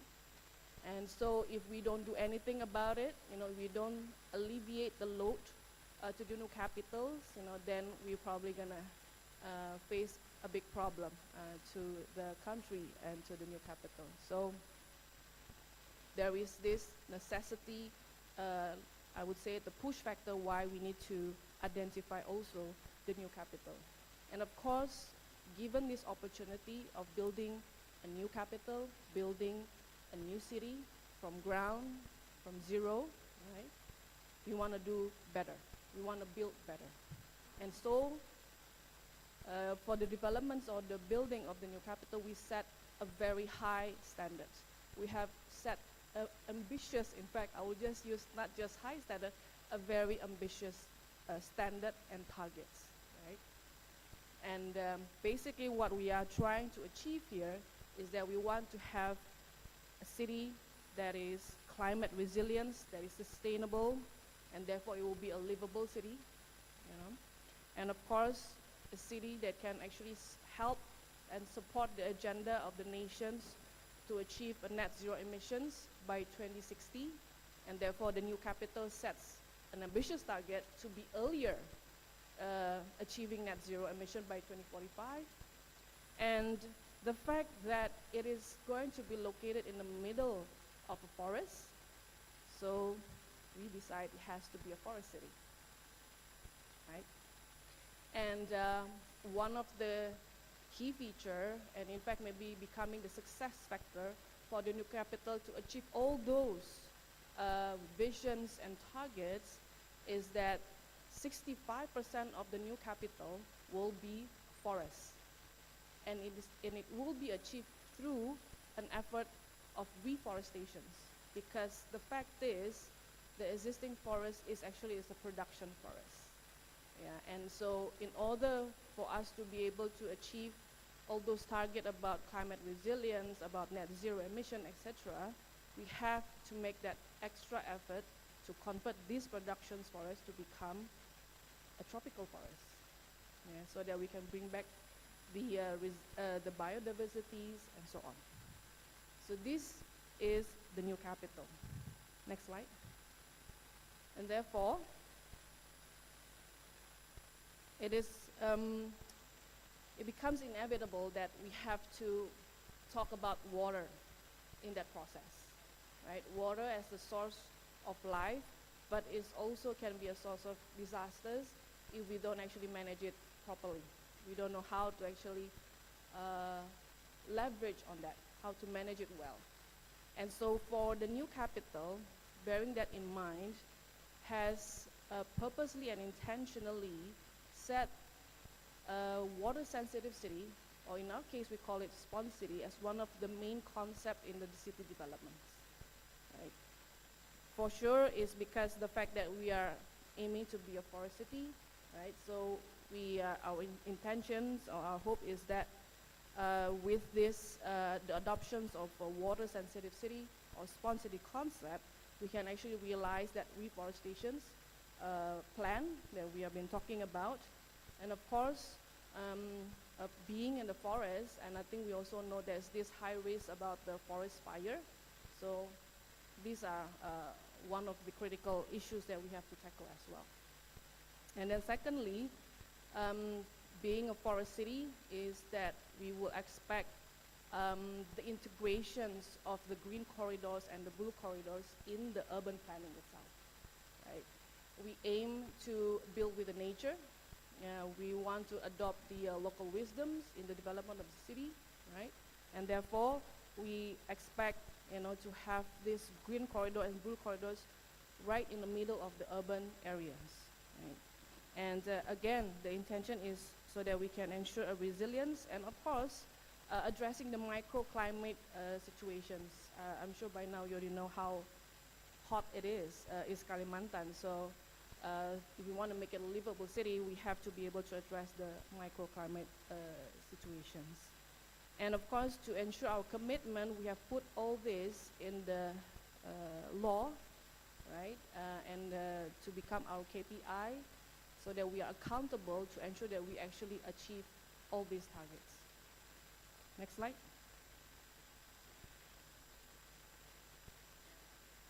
Yeah. So here, basically, I just want to share some of the principles that we have adopted in this urban developments. And I'm sure all of you are already, expert what is it, the concept or the principle of the spawn city or water sensitive, so I shall not go into that. But basically, for the new capital, for Nusantara, we are emphasizing on the importance of having the green and blue corridors and spaces in the urban designs and the urban development itself. We want to use those corridors and the spaces to act like a sponge for the city itself, so that we can actually slow down the rainwater flow. We can absorb some of the water and also recharge the aquifers, as well as maintaining the balance in the ecosystems. And we want to do it not just in the district or the macro or the district level of the city, but all the way to the micro level of the city, right at the beginning of the settlement areas. Okay, next. So these are some of the effort that we have actually done, and it's ongoing now. And the building of the new capitals is how we have retained excess water, our attempt to retain excess water with the artificial reservoir, as well as maintaining the natural water bodies. So you can find a lot of retention ponds in the new capitals. And then there's a lot of riparians in the new capital as well. And those are really integrated with the developments of buildings, of the parks, etc. And of course, we have developed an urban design guidelines that really details all these requirements in the developments and then in the urban planning and the design developments. So it is actually a requirement for all developers that are coming into building in the new capitals, especially the private sectors, to really adopt these principles. And right now, in order to better ensure that all these targets can actually be achieved, we are going to be developing design guidelines and requirements that will serve at the settlement and the micro level design development, so that there's a standard, there's a minimum standard that can be ensured and achieved in the city. Okay, next. Now, of course, implementing a water sensitive city or smart city concept is not easy because I think I can say that this could be the first city in Indonesia that truly adopt this from the very beginning of the development of the city, and therefore some of the challenges that we face, various aspects from the technical, obviously because we don't really have a lot of data as well, about the existing conditions in the East Kalimantan or where the new capital is. So the confidence of the effectiveness of the implementation of nature-based solutions for the development of the new capital is also something that needs to be observed and monitored along the way. And of course, in terms of financial, is at the end of the day, sometimes how to justify the implementations of this as part of the investors' developments, because definitely they will look at more on the return of investment, and perhaps when we talk about environmental impact, usually it's more on the intangible or more long-term benefits. And then of course how we can ensure that all what we have been talking about can actually properly implemented consistently and can be enforced, so we are talking about the governance of it. And then there's a lot of people that's involved in the developments of the new capitals. There's so many stakeholders that we have to coordinate, and ensuring that everybody have the same alignment, have the same understanding. It's not easy. Some basically people who do not understand yet what is it all about, how is it important, and of course the fact that the people who are involved in the development of the city probably has a different level of expertise and knowledge about the proper implementation of a water sensitivity or the concept of the smart city itself. And ultimately we have to later on maintain what is already built. So again, the kind of expertise and knowledge in doing so. So those are some of the challenges that we have already identified and experienced, and something that we have to tackle along the way. Okay, next slides, please. So obviously one of the first things that we have to do, or we find is very important, is about the capacity building and the knowledge transfer programs that we keep incorporate whenever there is this support to us talking about the implementation of nature-based solutions. We always ask or include capacity building and knowledge transfer as part of the program. And then of course having a good and strong and detailed enough guidelines that can be adopted and can be understood by everybody. All stakeholders are involved in the developments of the new capital. And then of course how we can always involve the private sectors with the implementations of these nature-based solutions that we have planned for, or we have put into our program.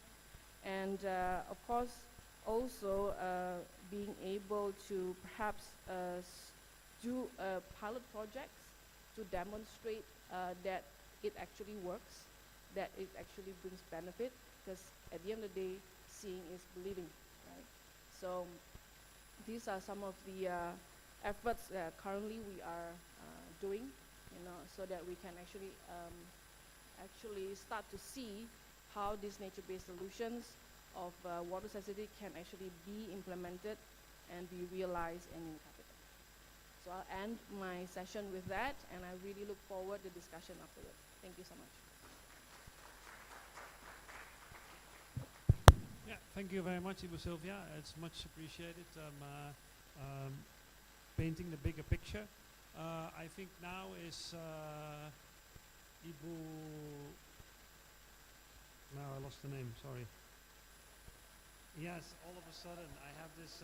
I just turned 50 2 weeks ago, so it already starts happening. Ibu Hani, ya kan? Aduh, mohon maaf, seribu maaf. Ibu Hani from Deltaris, who is going to give us an indication, clarification of some of the work already done within that framework set by Ibu Sylvia. Silakan, Bu.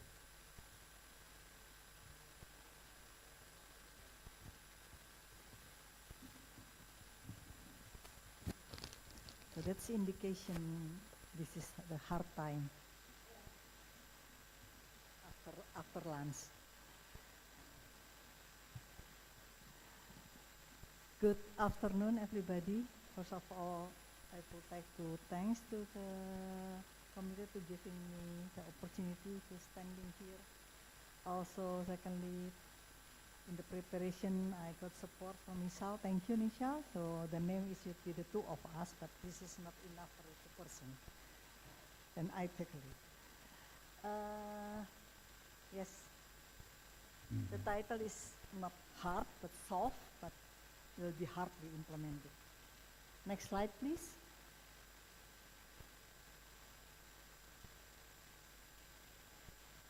So we are talking about NBS in Nusantara, Pak Yoris. I will not go in more detail to the project, but we will see later that there will be almost always combination between green and green, not always standing alone green and not standing alone green. And then currently in Nusantara itself, there will be a bigger development or bigger scale, so not small thing. But next phase, we have to deal with something more detailed, like a building code or norms of regulation. Then we try to find possible measure, which is quite challenged because that will be non-technical only, but a lot of things relate to governance, relate to regulation, relate to institutional aspect, which is in Indonesia quite challenged. Next slide, please. If we want to do about the nature-based solution, we have to think a lot of things. This is not based on authority, but you can choose whatever you want. If you want, of course, we have to deal with strategy and vision. Everybody agree with that. How to model the NPS measurement. What are the costs will be a very important as consideration also. And then how will design of the NPS. The location itself of the NBS, the cost benefit of the NBS, the construct measure of NBS, and again, policy. Policies from the government itself.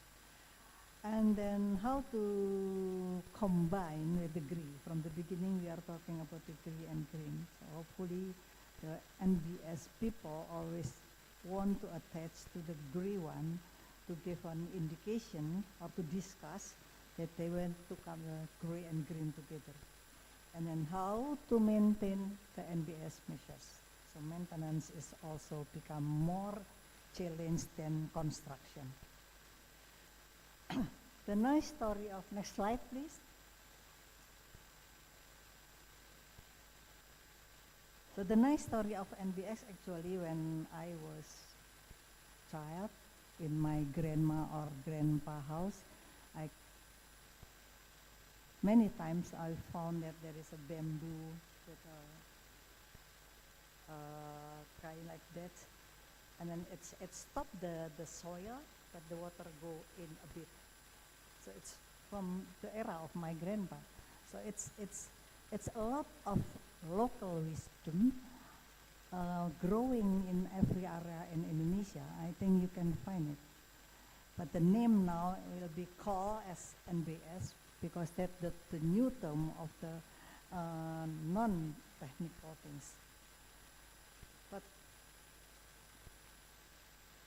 we are also concerned to the performance of the impact of the NBS.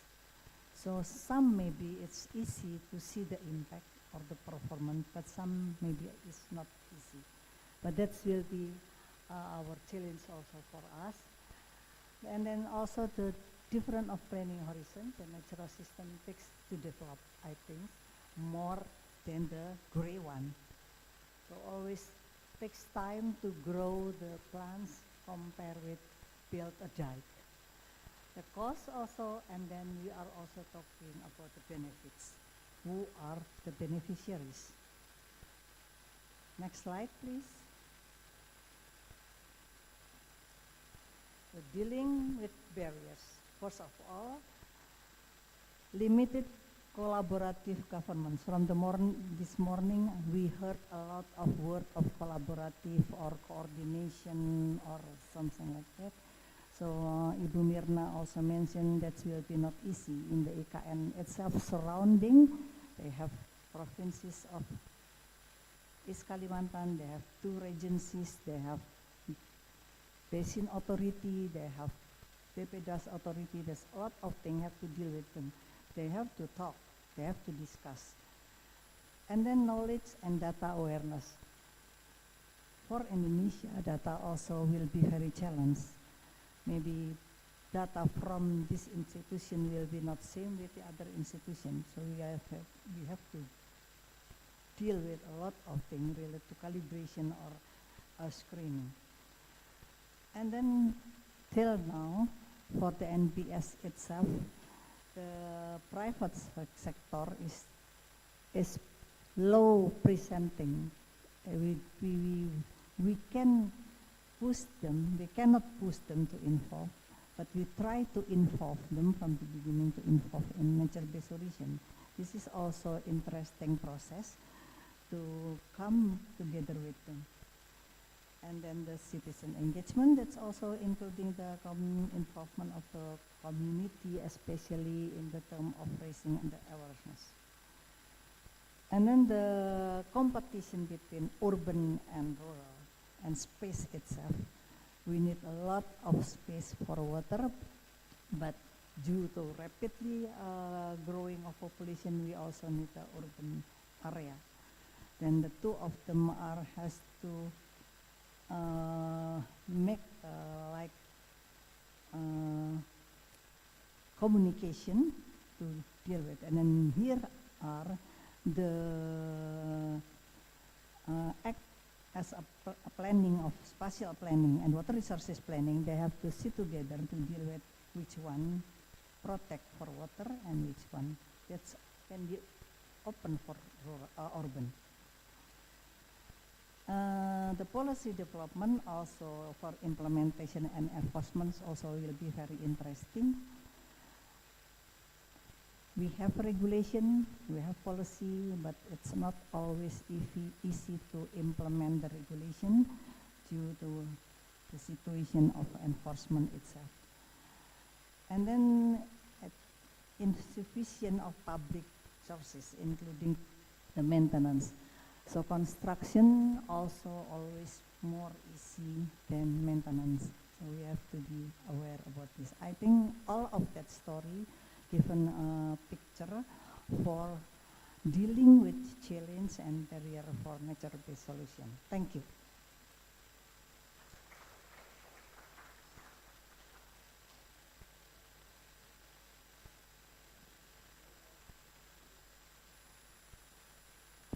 Yeah, thank you very much, Ibu Hani. I'm just checking if Pak Tony Wong is online. He is? Okay, great.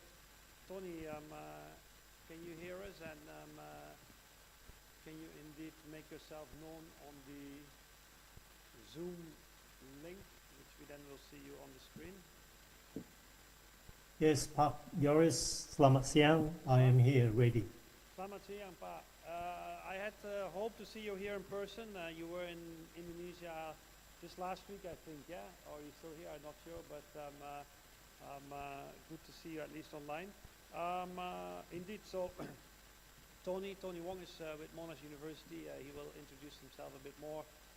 Among others, working on a very exciting project of nature-based solutions, or in the terminology of Monash University, water-sensitive cities in Makassar, in which we work together a little bit. So over to you, Tony, and we'll keep it relatively short, and then we'll go back to a discussion. Please feel free to share your screen. We can see it beneath.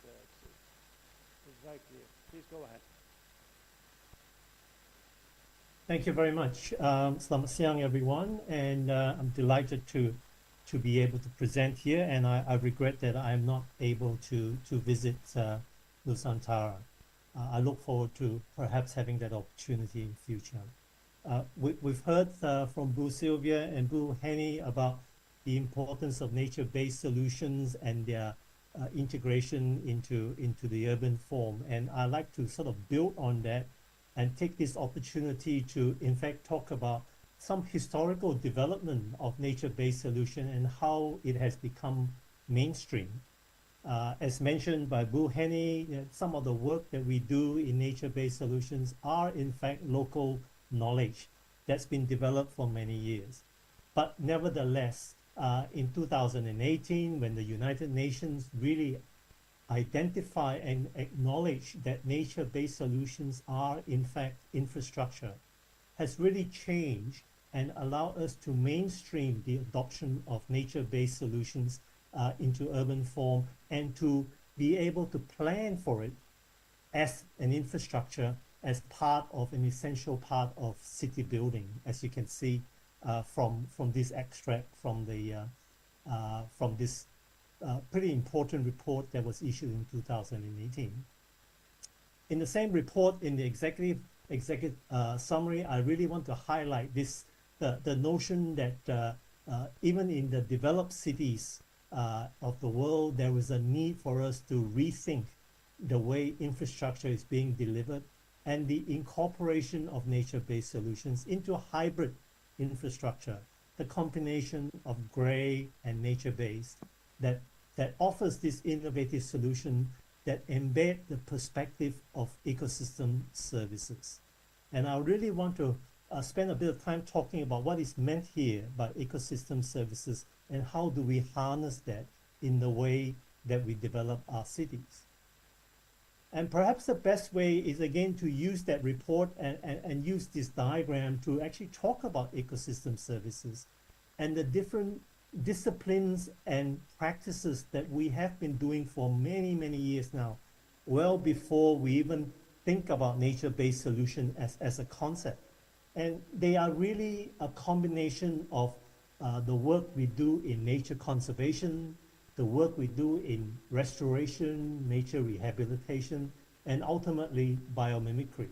Sorry, and Tony. this example, sorry. yes. We don't see your slides moving, unfortunately.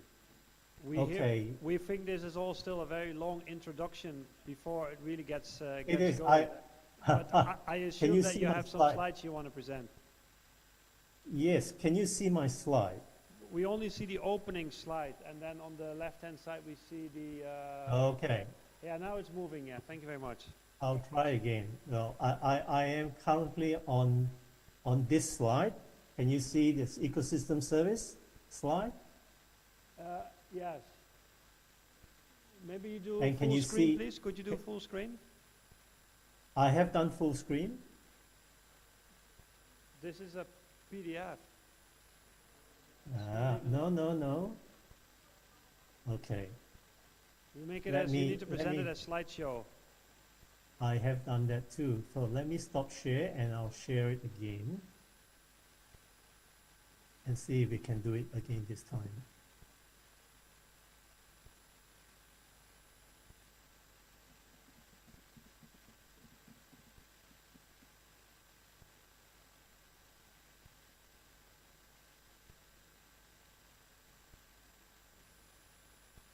Yeah, and then full screen.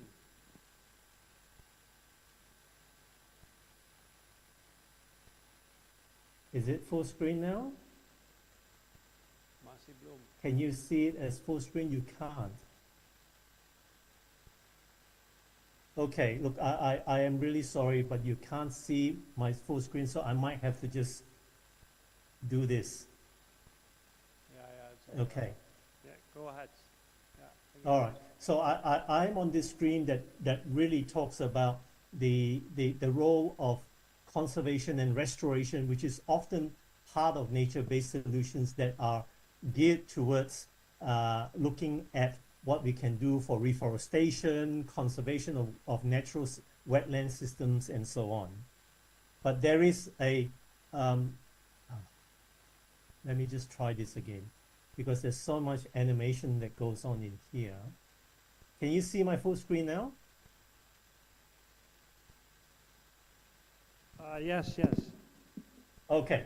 So I was going to talk about the different aspects of nature-based solutions based around the practice of nature conservation, restoration, rehabilitation, and biomimicry. Now, when we are looking at forests and conservation and restoration efforts, it's quite often outside of our city, and we apply conservation ecology as a practice.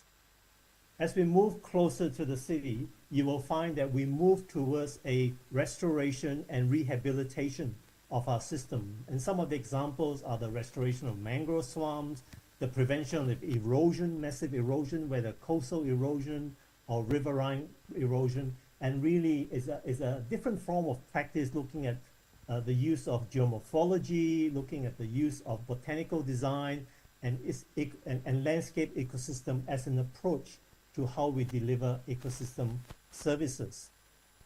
And of course, the area that we talk a lot about is really in the city area, in the urban area, whereby often our emphasis is in the rehabilitation of degraded systems, and also in, okay, look, you can't, it's not, my slide is not moving. Yeah, it's still not in presentation mode, Tony. Okay, I'm so sorry about this. Look, I think I just have to continue on the best I can. Can you see this slide now? Cities providing ecosystem services. Yeah. So the notion really is that we really need to look at cities as providing ecosystems services. And one of the key things we look at in terms of that ecosystem is, of course, water quality improvement. And in water quality improvement, you will see in the slide in the right bottom that there has been a lot of research in looking at the different technologies that you can adopt. And they are technologies that are best suited to different types of pollution. If you look at the left of that diagram, you can start by looking at gross solids. You know, solid waste is a significant issue that we need to look at. And there are certain technologies related to gross pollutant traps that you can apply. As you go from the top of the left column right down to the bottom, you see that the size of our contaminants starts to become smaller. And as the size becomes smaller, you find that different technologies could be adopted, whether it be sedimentation basin, grass swale, surface flow wetland systems, infiltration systems, and subsurface flow systems. They are all designed and adopted as part of ecosystem services to try and address the pollutants as defined by their physical size. But of course, associated with each of those physical size, especially when you look at the very fine and colloidal particulates, that's where the bulk of your contaminations are. They are often associated with that. And that is one of the reasons why you see so much of our emphasis is on the surface flow wetland infiltration systems and subsurface flow wetland, because they are the harder to get to pollutants. Now, if I actually focus a little bit on the surface flow wetlands, you can see on the diagram that we have actually been able to, over the past 15 years, undertake a lot of experimentations that ultimately lead to a better understanding of how those systems behave. And there lies the concept of biomimicry, is to be able to understand how those natural processes are and then be able to convert that into urban landscapes and deliver the type of solutions that we see in the next slide, which I will try and move to now.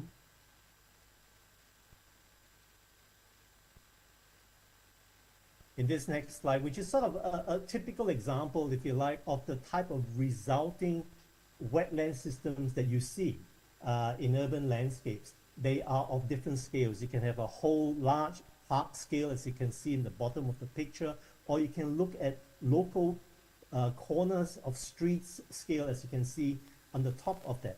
And they are all intended to address water quality, improve water quality in urban environment. I suppose that the interesting point to make here is that if we can improve the water quality, the type of storm water that is generated in the cities becomes a resource, and we can manage that as a resource. So both of this picture that you see on the right are in fact stormwater harvesting systems, that if you can clean that water, you can manage that as a resource. More importantly, when we can clean that water and manage that as a resource, we also buffer the impact of urbanization on our natural waterways. many urban rivers are degraded not just because of poor water quality, they are also degraded because of the change in hydrology, because of urbanization. What this system does is to try and preserve the ecological health of urban waterways by buffering both the contamination as well as the change in hydrology. Now, of course, you get to a situation whereby we can develop ecological corridors. These are the corridors that actually allow us to introduce safe flood management, safe passage for flood water. Now, corridors in our cities are often in two forms.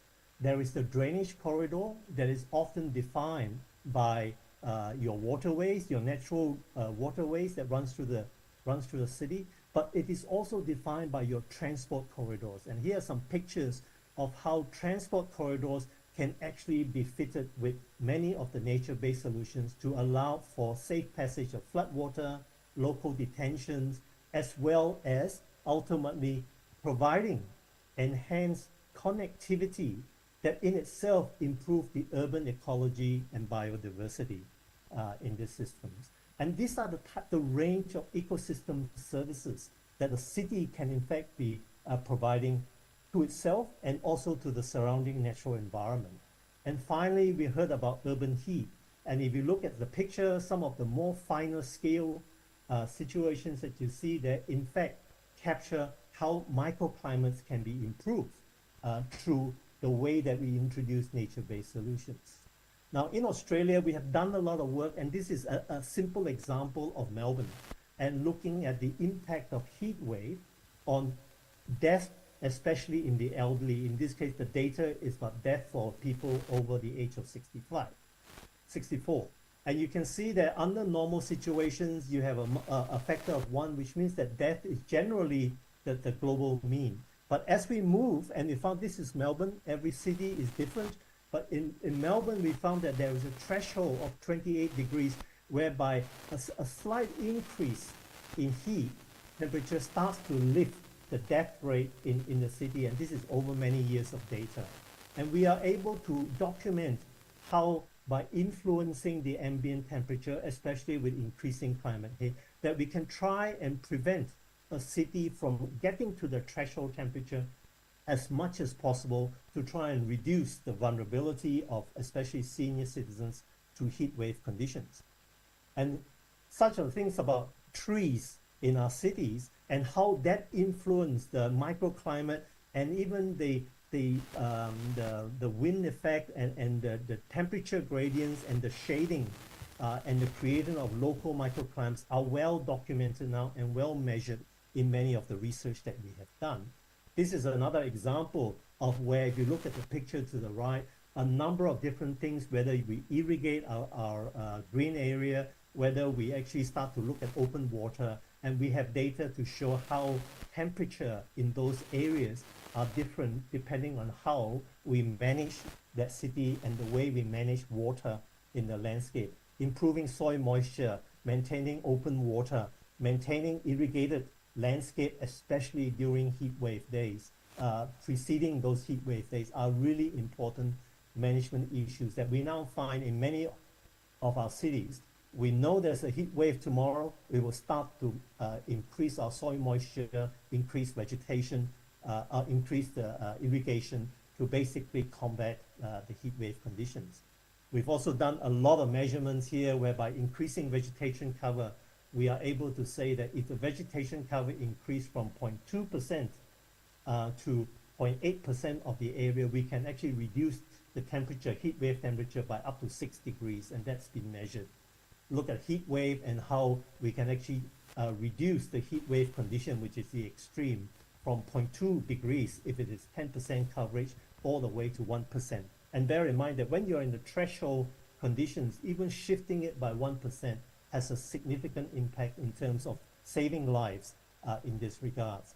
Open water body, we have measured to show that open water body can actually influence air temperature by 1 degrees upstream and downstream of such systems. We look at park cooling, the irrigation open space, and how that can improve all of that. So I guess the point I wanted to make is that there are empirical results and data that can guide us in how we green our cities in a strategic way that allow for the full impact of the microclimate influence to be done. I might skip a number of this now and basically finish with this last slide, that ecological landscape in urban environments cuts across many scales and many spectrums. In terms of adopting nature conservation as our key principles, it is really about reforestation, conservation of high-value natural capital such as wetlands and forests, and that is the type of disciplinary input that is required. In the peri-urban environment, you find that it is really trying to manage that interface between an urban environment and the natural environment. And that is a couple of principles that we could adopt: protecting high conservation values, introduction of ecological sensitive sustainable development and water sensitive urban design, looking at the mitigation and rehabilitation of environmental impact, protecting, if you like, the surround of our city, and of course looking at the transition of adaptation of urban ecology to promote ecosystem services and buffering. I keep talking about how the city can actually provide buffering to protect the natural environment. And then, of course, in the urban center, biomimicry becomes the key focus, whereby corridors is a very important consideration on how we introduce nature-based solutions, how we look at urban form and landscapes, even looking at building designs and vertical landscapes and how that actually promotes the type of water cleansing at a local scale in building, as well as microclimate influence. And all of that can really add the value of providing public art, which we can see in that nature-based solutions and water-sensitive urban design doesn't just have to function in delivering ecosystem services, it can also be part of public art. And that is what water-sensitive urban design tries to capture. I'm going to finish it here now, Park Yoris, and hand the floor back to you. Thank you very much. Thank you very much, Tony. Much appreciated for that. Highlighting ecosystem services, much appreciated. Let's go to Pak Chai. Silakan saja, Pak. Or you want to go? Thank you very much, Jan. Waiting one more. Silakan, Pak. Silakan. Your presentation already uploaded, Pak? Okay. Yeah, makasih. Please introduce yourself, Pak.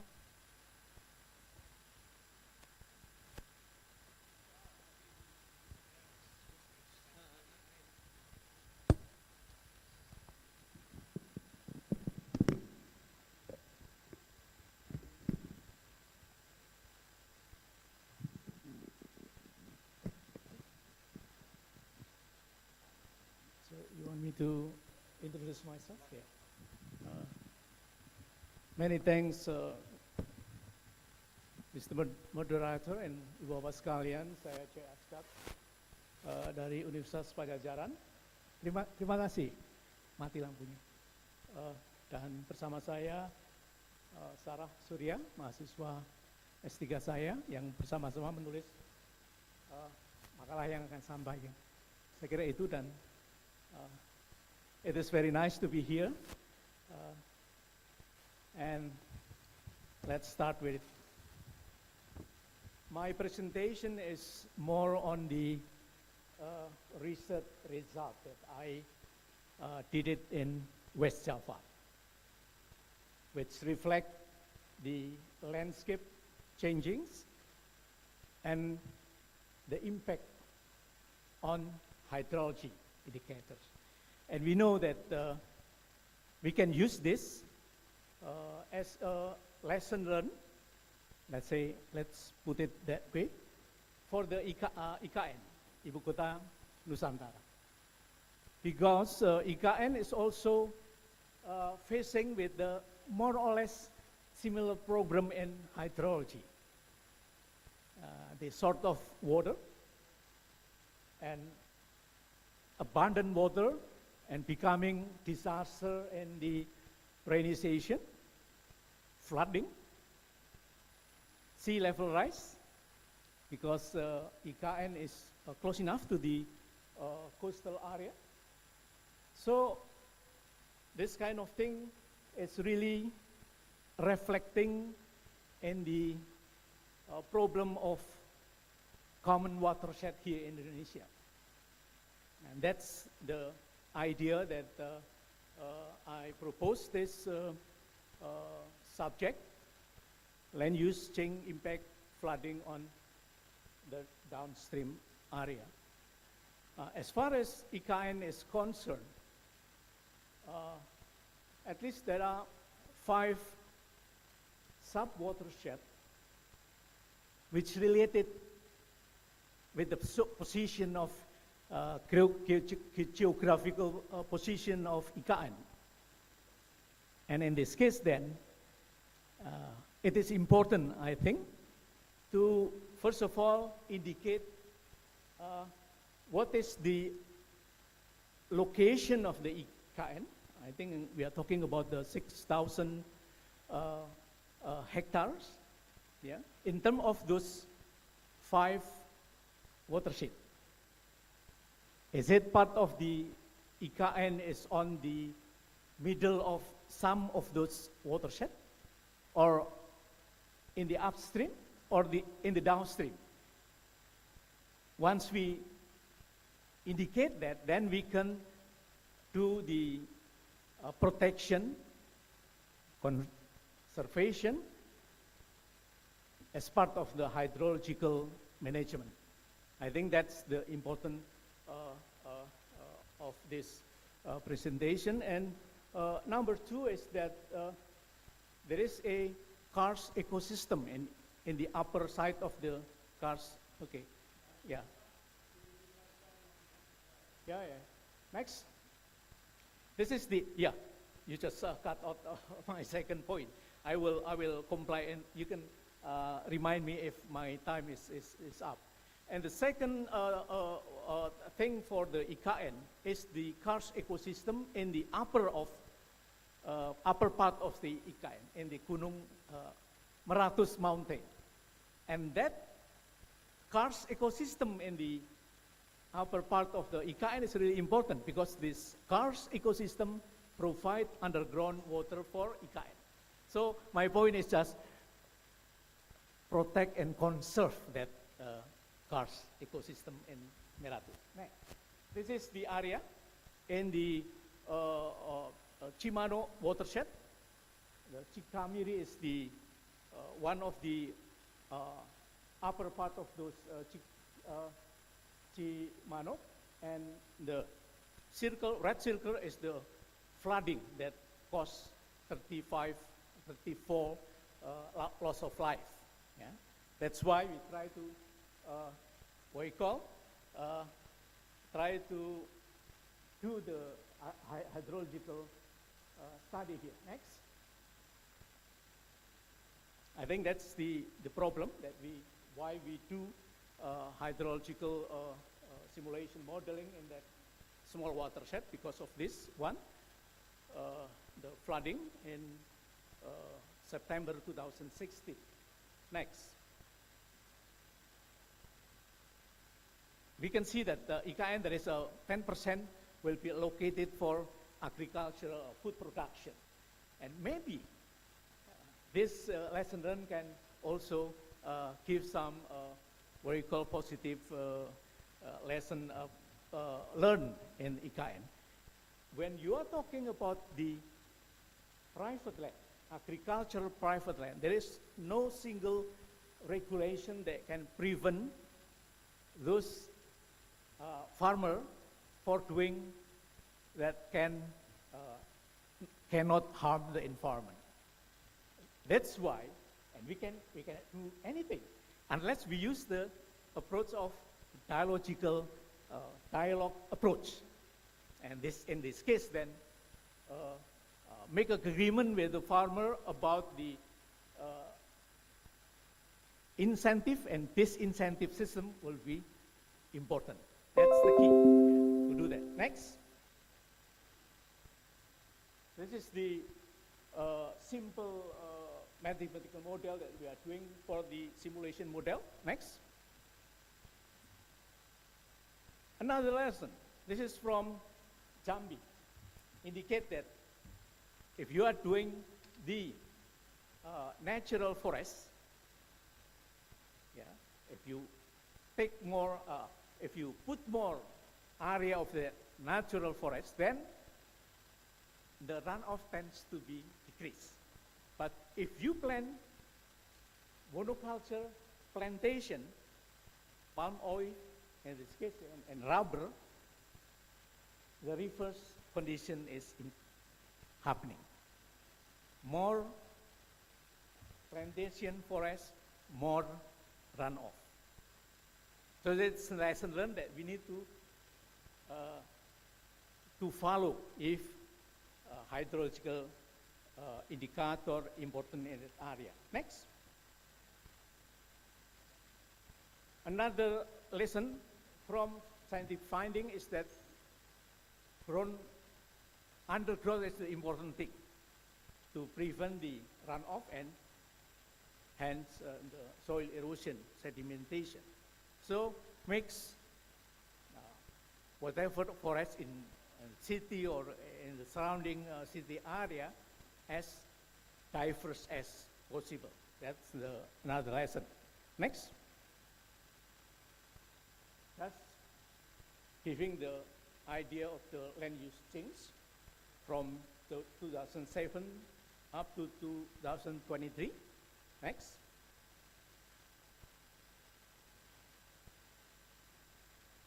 Next. Land use grouping. Again, it's just a technical analysis of hydrological simulation modeling. So I don't want to get bogged down here, just to get the idea how do we do the simulation modeling by, for example, using the land use grouping. Yeah. Annex.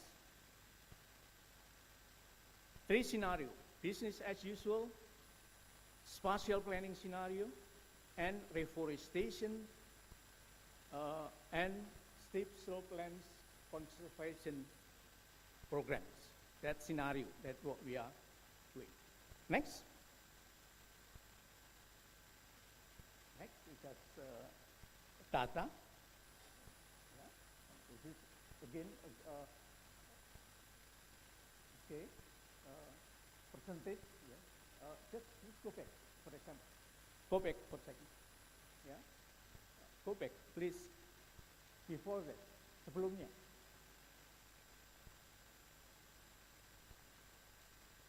Sebelumnya.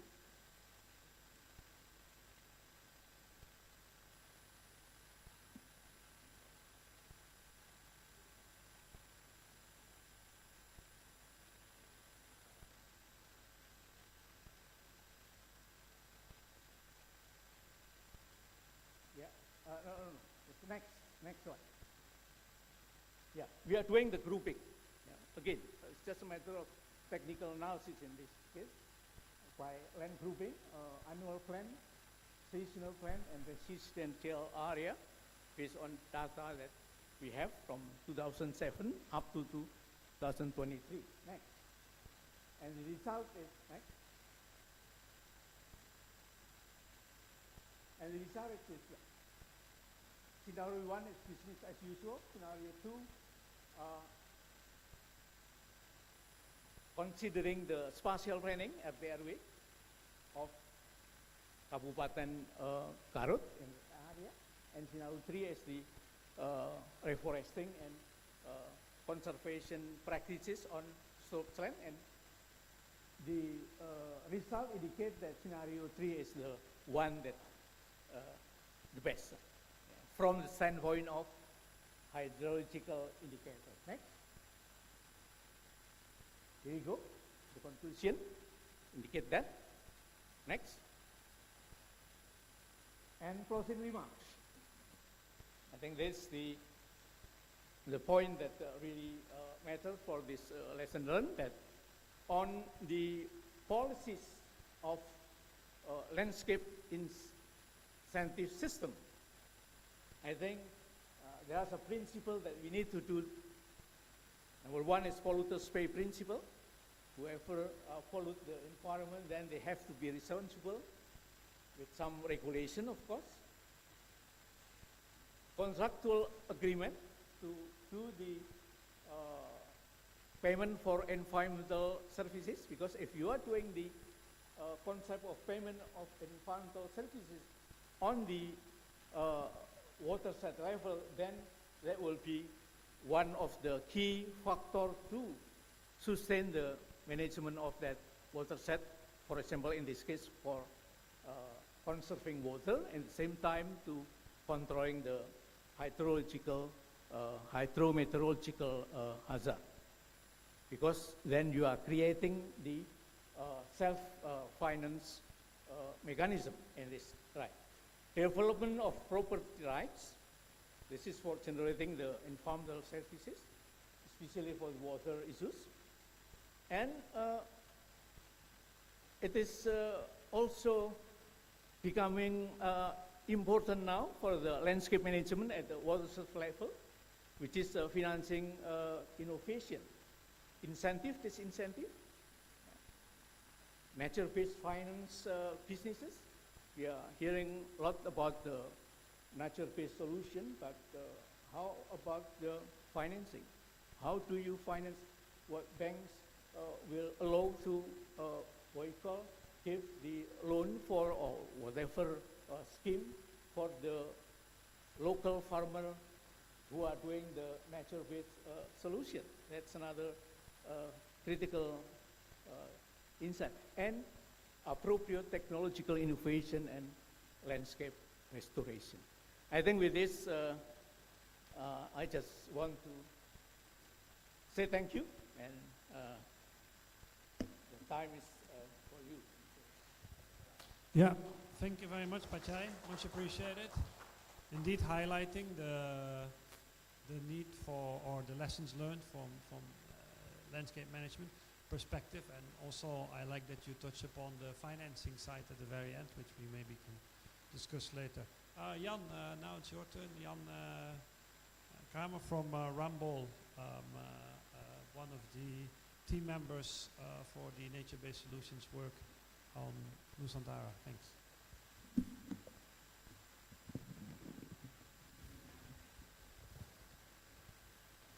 Yeah, good afternoon. My name is Jan Kramer, and I work for Rambol. We're currently working on a scoping study for nature-based solutions for Nusantara. I also worked in Singapore for 20 years, and for 10 years I was involved in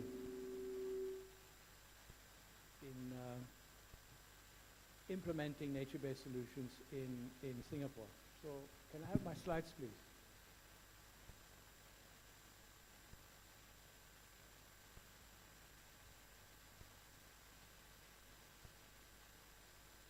Next.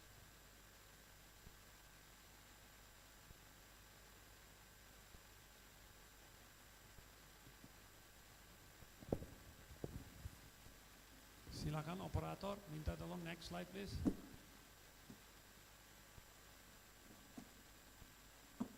Slide decknya Pak Jan Kramer.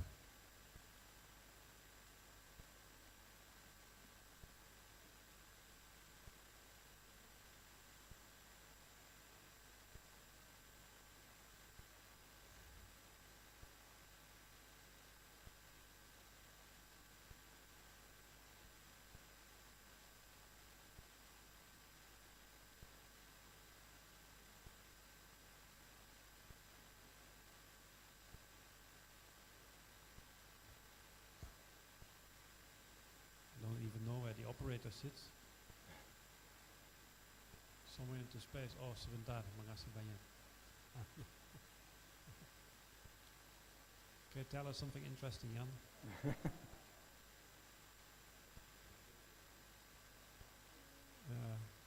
I'm not very good at jokes. I was only supposed to present 5 slides, so the title of the presentation is How to Make Nature-Based Solutions a Success, and I had 4 slides that showed some, here we are. So this shows some of our work as well, nature-based solutions. This is Bishan Park in Singapore. So you can see water management together with public amenities are combined. Next slide. So I have 5 slides. My first slide is on the nature-based solution, the project cycle, and also setting goals and objectives. Then I have a slide on stormwater management and integration with landscape and urban design. Then want to cover construction of nature-based solutions, operation and maintenance, and an overall framework that I adopted from Singapore, which may be useful to discuss. So my next slide. Here we have a flowchart that shows the project life cycle or the implementation flow for nature-based solutions. And first we see here the site factors at the very top that are important for implementation of nature-based solutions: hydrology, topography, land use, spatial infrastructure, and biodiversity. And they feed into hydrological analysis and landscape analysis. But there are also other aspects that come into this, and we already heard about guidelines being developed. So local regulation, local policy regulation and guidelines are important. And they also play a role in setting objectives and goals. For example, in Singapore, can I have the next? Yeah. So, for example, in Singapore, for sites that are over 0.2 hectare, they are not allowed to have runoff from their site. So normally you have 80 to 90% of your runoff coming from a development site. And this is capped at 55% in Singapore for larger sites. So that means that they have to store stormwater on site. So that's control of runoff. Another aspect, next, is improving water quality. And here we have targets that have been set, performance criteria to improve water quality using nature-based solutions. And the targets are 80% removal of sediments and then 45% removal of nitrogen and phosphorus. So this is how we can then look at the performance of nature-based solutions. But this is only looking at the water management aspect. Next. So stormwater management, here you see the various components that can provide stormwater management. So we see the green roofs, the facades, the rain gardens, the detention tanks, vegetated swales. But when we look at landscape analysis, there are more important other aspects that are important. Next. So for landscape analysis, apart from the site factors that I mentioned, urban factors, social factors, and governance factors are also important. And nature-based solutions have many co-benefits, and these co-benefits can also become objectives and goals as part of the project. So not only water management, but they can also provide benefits in terms of recreation, physical activity, to name a few, or carbon sequestration, or thermal comfort, as we heard earlier. So these co-benefits can then lead into additional objectives and goals to design nature-based solutions. Next. My third slide is on construction of nature-based solutions. And as example, I would like to use bioretention swale, which is shown at the right top corner. So it comprises of a drainage layer at the bottom with subsurface pipes, and then a transition layer, and then a fine filter sandy loam layer.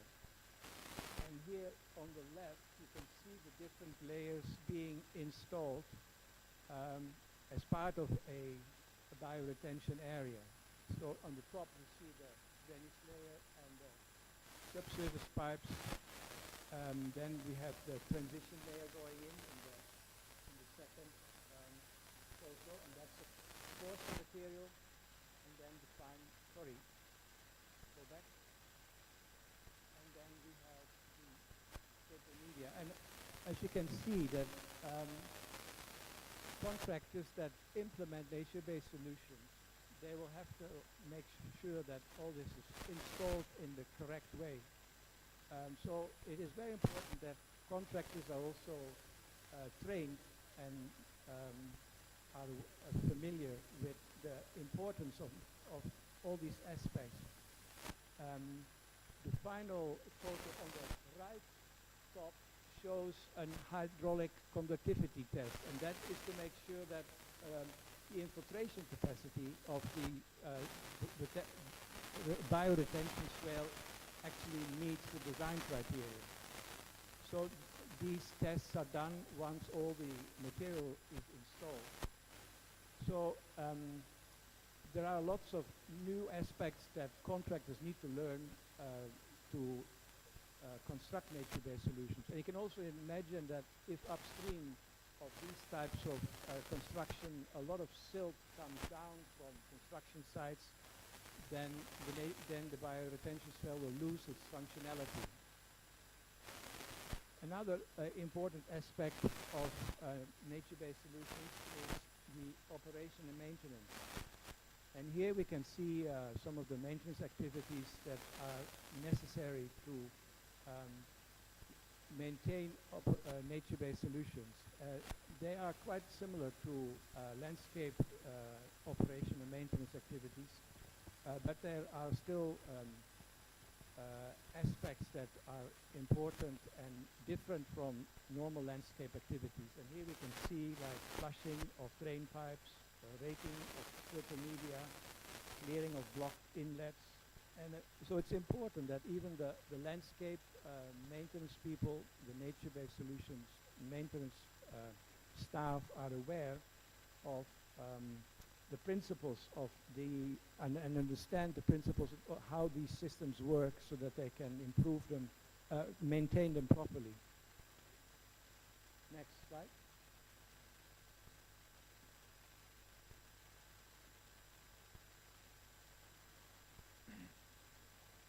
Next.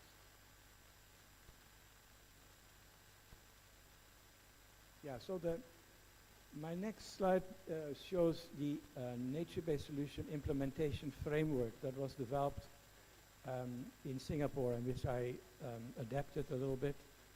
So there are three areas that are very important: regulatory and administrative framework, technology development and implementation, and building capacity and awareness. And I think we've heard this also before in previous speakers. So it is important that the implementation of nature-based solutions is linked to broader sustainability policies. So protection of downstream water bodies, such as nature-based solutions, such as the Balikpapan Bay, for example, or even water supply reservoirs are protected. But they also play a role outside urban areas. We also heard earlier that Nusantara is developing guidelines, so that's very good to hear. So this is an essential part of making nature-based solutions a success. Develop guidelines, set performance criteria, and in Singapore they also developed a project accreditation scheme where projects were accredited. Then the second main component of the framework is technology development and implementation. And here research and development is important. Local universities can be involved in field experiments and monitoring to test the nature-based solutions that are implemented to see if they actually perform the way they should perform. And in some cases, these nature-based solutions need to be localized to use local plants and localize them to the local climate conditions. The final component of this nature-based solutions framework is building capacity and awareness. And this can be done through demonstration projects, which was also mentioned earlier.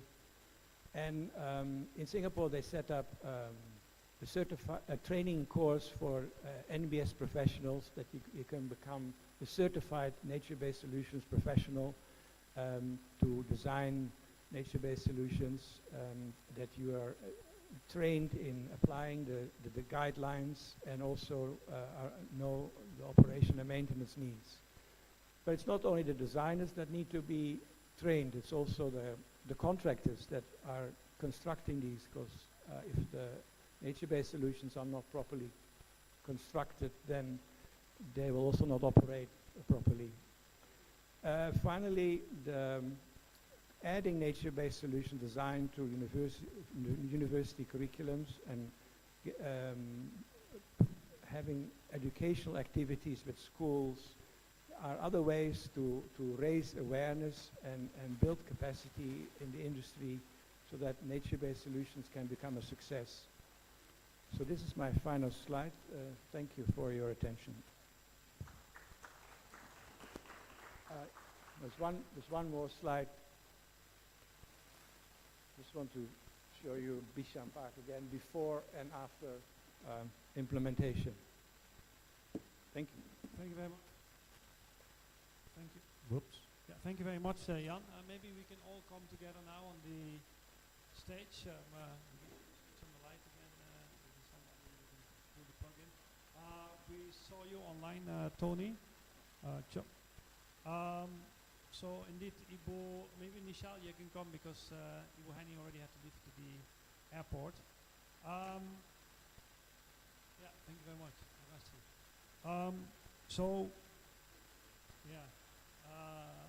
So we talked about we had 5 different presentations. Ibu Sylvia outlining the grand vision of Nusantara as applying nature-based concepts. Ibu Hani talking about some of the challenges and opportunities.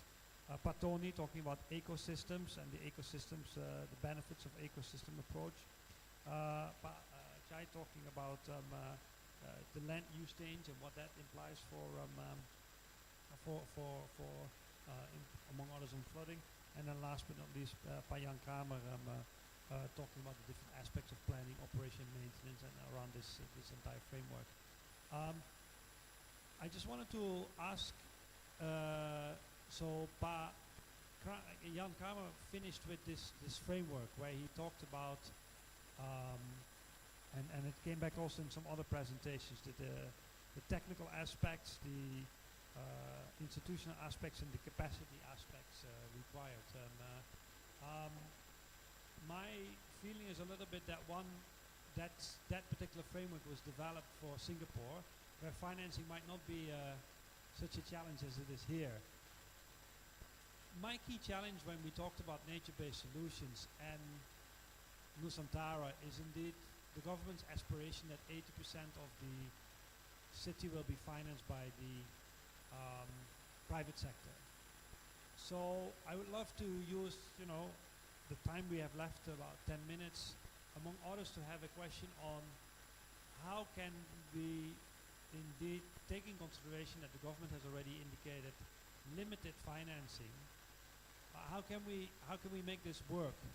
How can we introduce nature-based solutions? What are some of the ideas which we could brainstorm on? So, Patoni, if you have some ideas, I'll bring you in later, but maybe I first go to Ibu Sylvia to see if she has some opinion about that, and then I'll come back to the other gentlemen as well. Ibu Sylvia.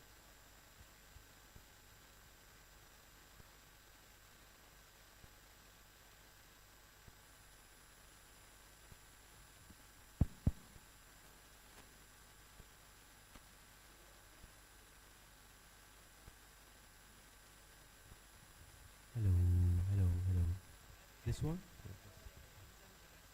Okay, so yeah, thank you, Joris, for basically going straight to the point that the issues that we are facing here is that we have this, again, I repeat, a very ambitious target, right? But the fact that the government, has put that as a target for the development of the capital, I think that's already a winning step, or the first winning step, right?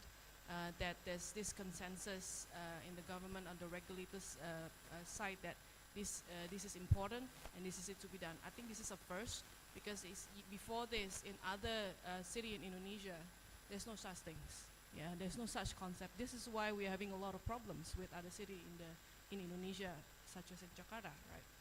So this is the first one, and then the next step is about how to get it delivered, how to get realized when the fact that the developments of the new capital is actually relying 80% from the private sectors. So the way we see it, the new capital authority, this is why the regulations and the institutionalizations of this nature-based solution, water sensitivity, whatever there is, we call it the terms, needs to be developed. It needs to be developed very clearly, very strongly, with a very clear target and performance level that we want to achieve. And then we put this as a requirement for the development of the new capital. Yeah. So we have this opportunity because we are building the city from the very beginning, right? We are really just at the beginning of it.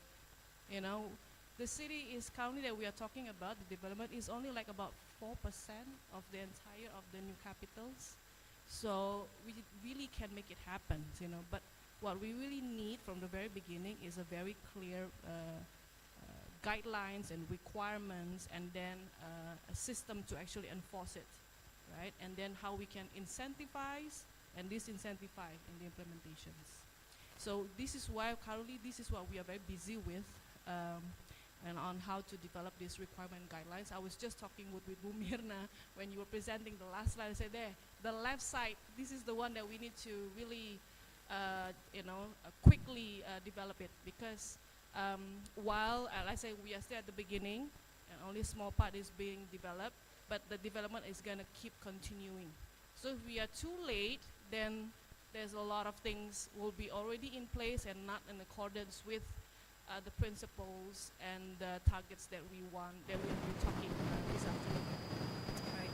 So that's one point. And then secondly is that talking about incentivize and disincentivize, one of the first things that we have, I'll just speak louder. One of the things that we have started at least is that we have, the government has already issued the government decree on the ease of investment in new capitals, right? So we are incentivizing them if they're developed in new capitals with tax deductions, with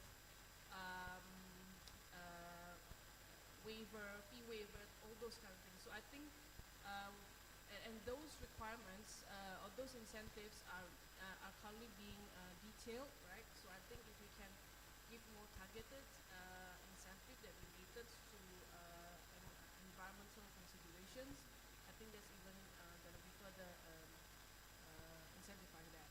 And lastly, thirdly, is that one of the example of regulations that we have put in place to ensure the development of the capital is, are in line or meeting the targets of the capital itself, is that we have required the developments of every building to adopt a green building design and smart building design, and it's a must for the capital. This is also a first because in other cities in the capital, it's an option. It's an option. You can just if you build it as a green building, then it's good for you, and then it's not a necessity. But for us, it is a must. If you don't design it as a green building, you will not get your building permit.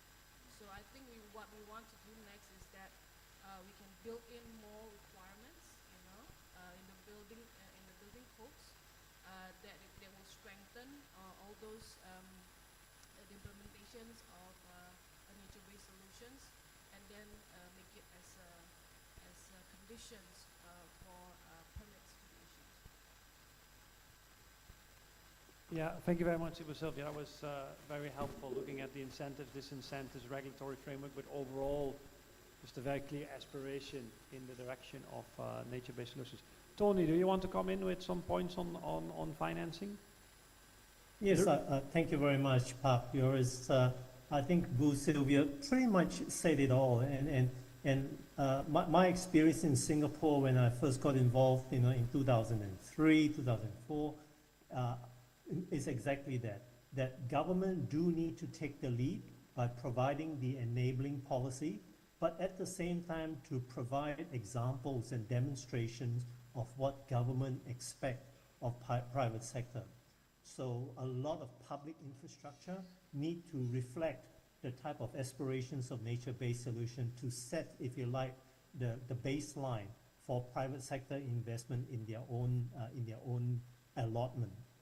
With the right policy, as was done in Singapore, and I actually have a lot to do with that development of that framework, we also need to ensure that the policy is not to set the industry to fail. So the delivery of capacity building, accreditation is really to help the industry to deliver on the policy of government.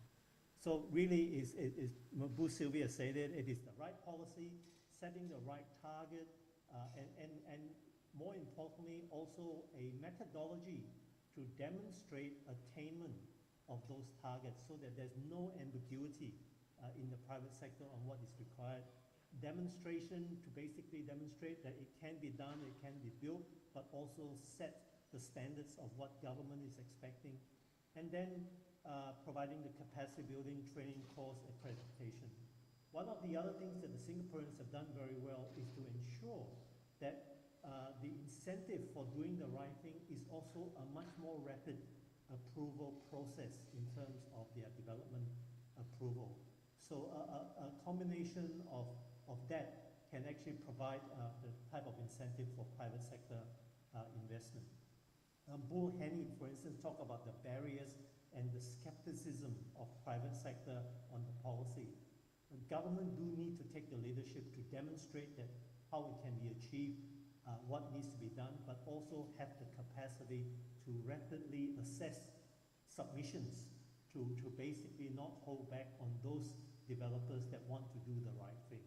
So I think that Singapore is actually a very good example of this, in spite of the fact that you might think that it's all public investment, but not for the major developer like the Land Transport Authority, the Housing Board, the HDB, all having the capacity to deliver on this meant that you are actually relying on, to some degree, the private development sector to implement a lot of the ambition. Yeah, thanks, Tony.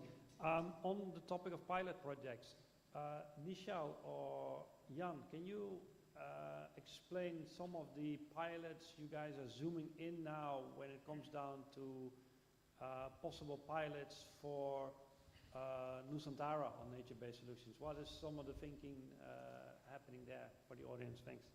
Okay. One measure that we're looking at is green streets. So basically looking at water-absorbing landscape on both sides of the street, absorbing the runoff from the roads. And that requires a change of the road cross-section design, where the landscape on both sides of the roads is lower than the road, and that also the curbs of the streets can let the water flow into the landscape.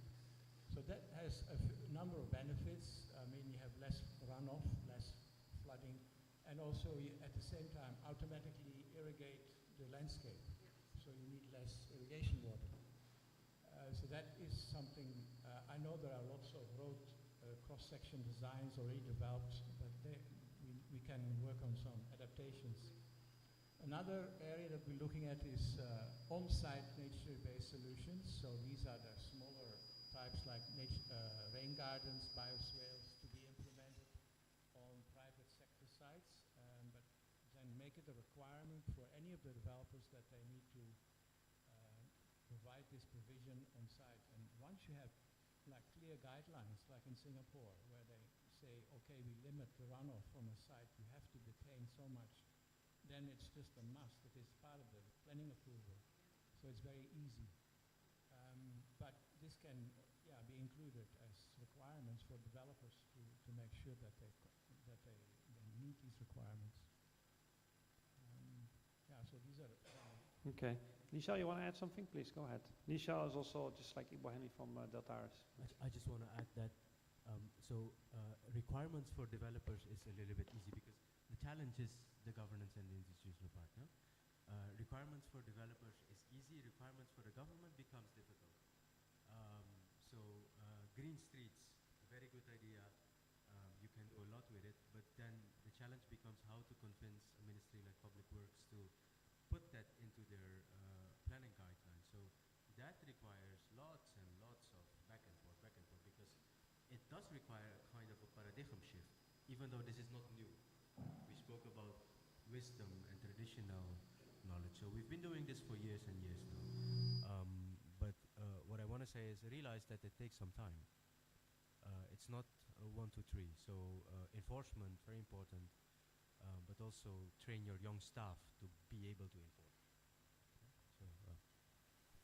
It's an interesting conclusion, indeed, that what you made, Nishal, in terms of, it's probably easy to work with the investors, the private sector, so the 80%, than with the 20% public investors. Interesting. But any final comments from your side? I mean, where do you suggest Nusantara Capital and the government of Indonesia focuses on when it comes down to, some of the topics you talked about as the land use is changing of the Nusantara area? Yeah, especially this is for the surrounding area where the private people are doing things, which is affecting the capital city. Especially when you're talking about the nature-based solution, I think the government should provide with the incentive that encourage what we call is integrative factors. Factors that integrated the landscape management according to the plan, what we have planned.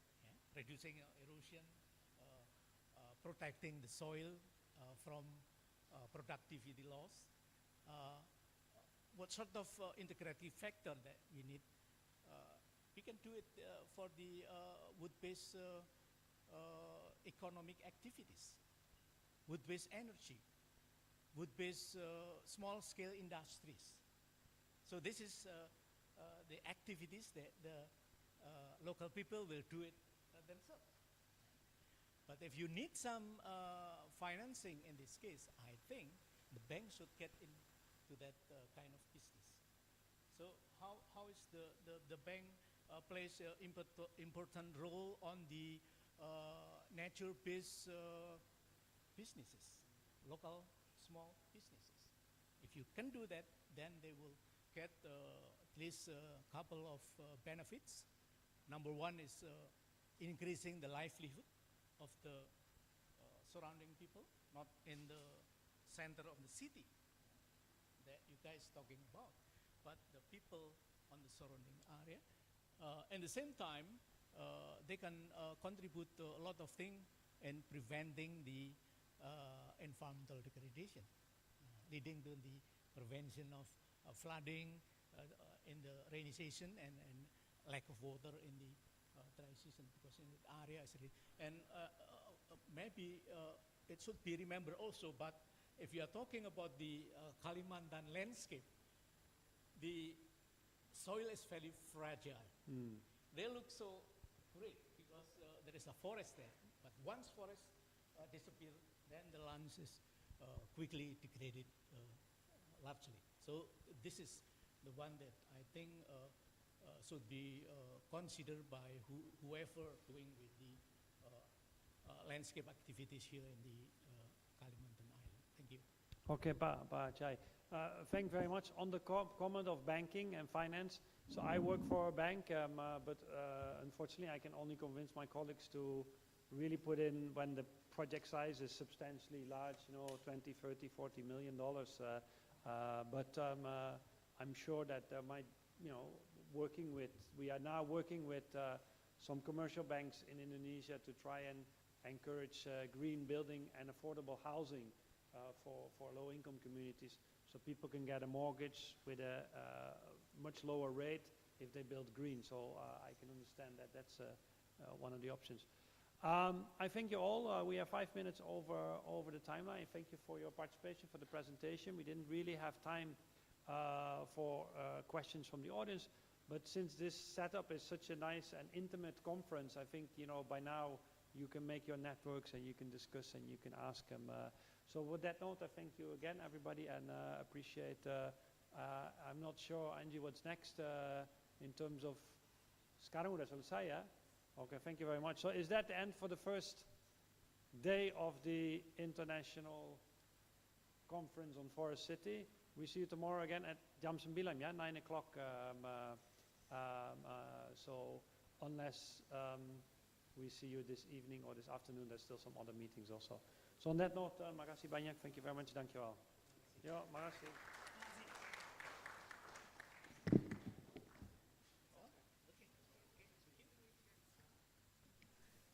Tony, thank you very much. Yeah. Terima kasih.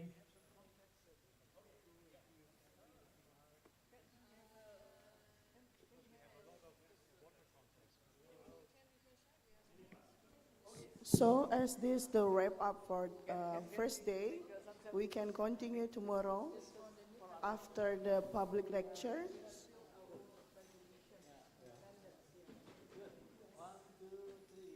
And for the meeting, another meeting, it will held at Enggang Room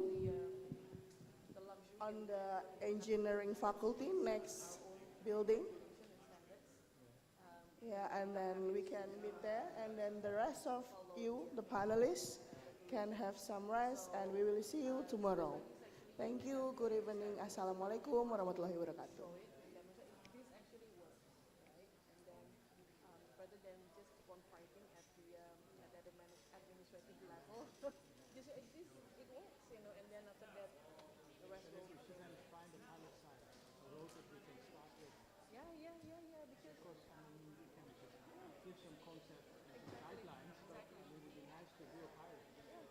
we are the next development of the road in the capital will be carried out by by ourselves. So you have a road unit? Yeah, that will be under me. That will be under me because I'm the deputy for infrastructure and facilities. So for infrastructure development will be under myself. Stretches vastly with rich ecosystems containing a diverse variety of flora and fauna. This makes it one of the regions with the highest biodiversity in the world.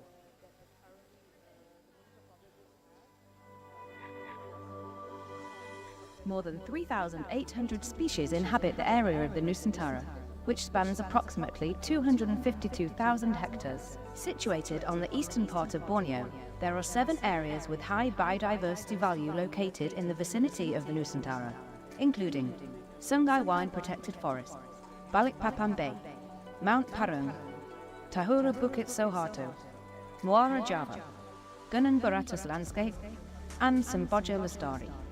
Before Nusantara was planned to be the new capital city, the tropical forest cover had decreased by up to 16% of the total area, with a deforestation rate of 1,000 hectares per year. Coal mining and palm oil plantations have long posed threats to existing ecosystems and biodiversity in Kalimantan. Land use conversion to industrial forests and monoculture agriculture presents another challenge to making Nusantara a smart forest city. Envisioned to be a smart forest city with low carbon emissions, 65% of the Nusantara will be designated as protected area, which is beyond the global biodiversity framework target of 30 by 30. Nusantara Capital Authority establishes a biodiversity master plan to implement national and global conservation commitments, with 7 goals to be achieved. 1. Developing scientific knowledge and technology. 2. Enhancing biodiversity conservation efforts through managing flora and fauna ecosystems on land, coasts or oceans. 3. slowing down, reducing, and/or controlling biodiversity loss, degradation, or extinction rate. 4. Conducting rehabilitation and restoration of ecosystems. 5. Improving the sustainable utilization of biodiversity. 6. Strengthening institutional capacity, policy mechanisms, and law enforcement for biodiversity. And 7. Resolving conflicts related to biodiversity.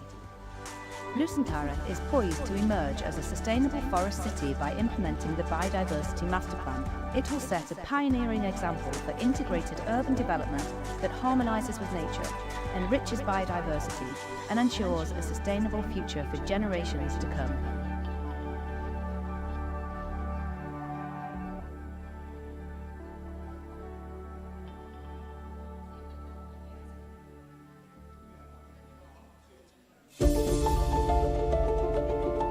Nusantara Capital City is a city of the future that has the concept of a sustainable forest city. Nusantara will be built to be a forest city, in harmony with nature. 25% of the IKN area for smart city infrastructure development, most of which uses monoculture plantation forests and not natural forests, and with a target of 65% of the area as a protected area. It will be returned to Kalimantan's tropical rainforest, created from the results of reforestation. This nature conservation transformation is realized through forest rehabilitation and preservation of existing ecosystems. Nusantara Capital City's forest will be a point where residents and visitors can live in harmony with nature and can discover Indonesia's biodiversity. The land cover in the IKN area previously consisted of industrial forest plantations producing paper, palm oil plantations, mining, ponds, and etc., which tended to produce negative impacts on the environment. That's why IKN is here, not just to move the capital city, but also to restore the environment that has been damaged and protect what has been repaired. Until now, the authority of Nusantara Capital City, in collaboration with various parties, has carried out reforestation of 1413 hectares by the following data like this.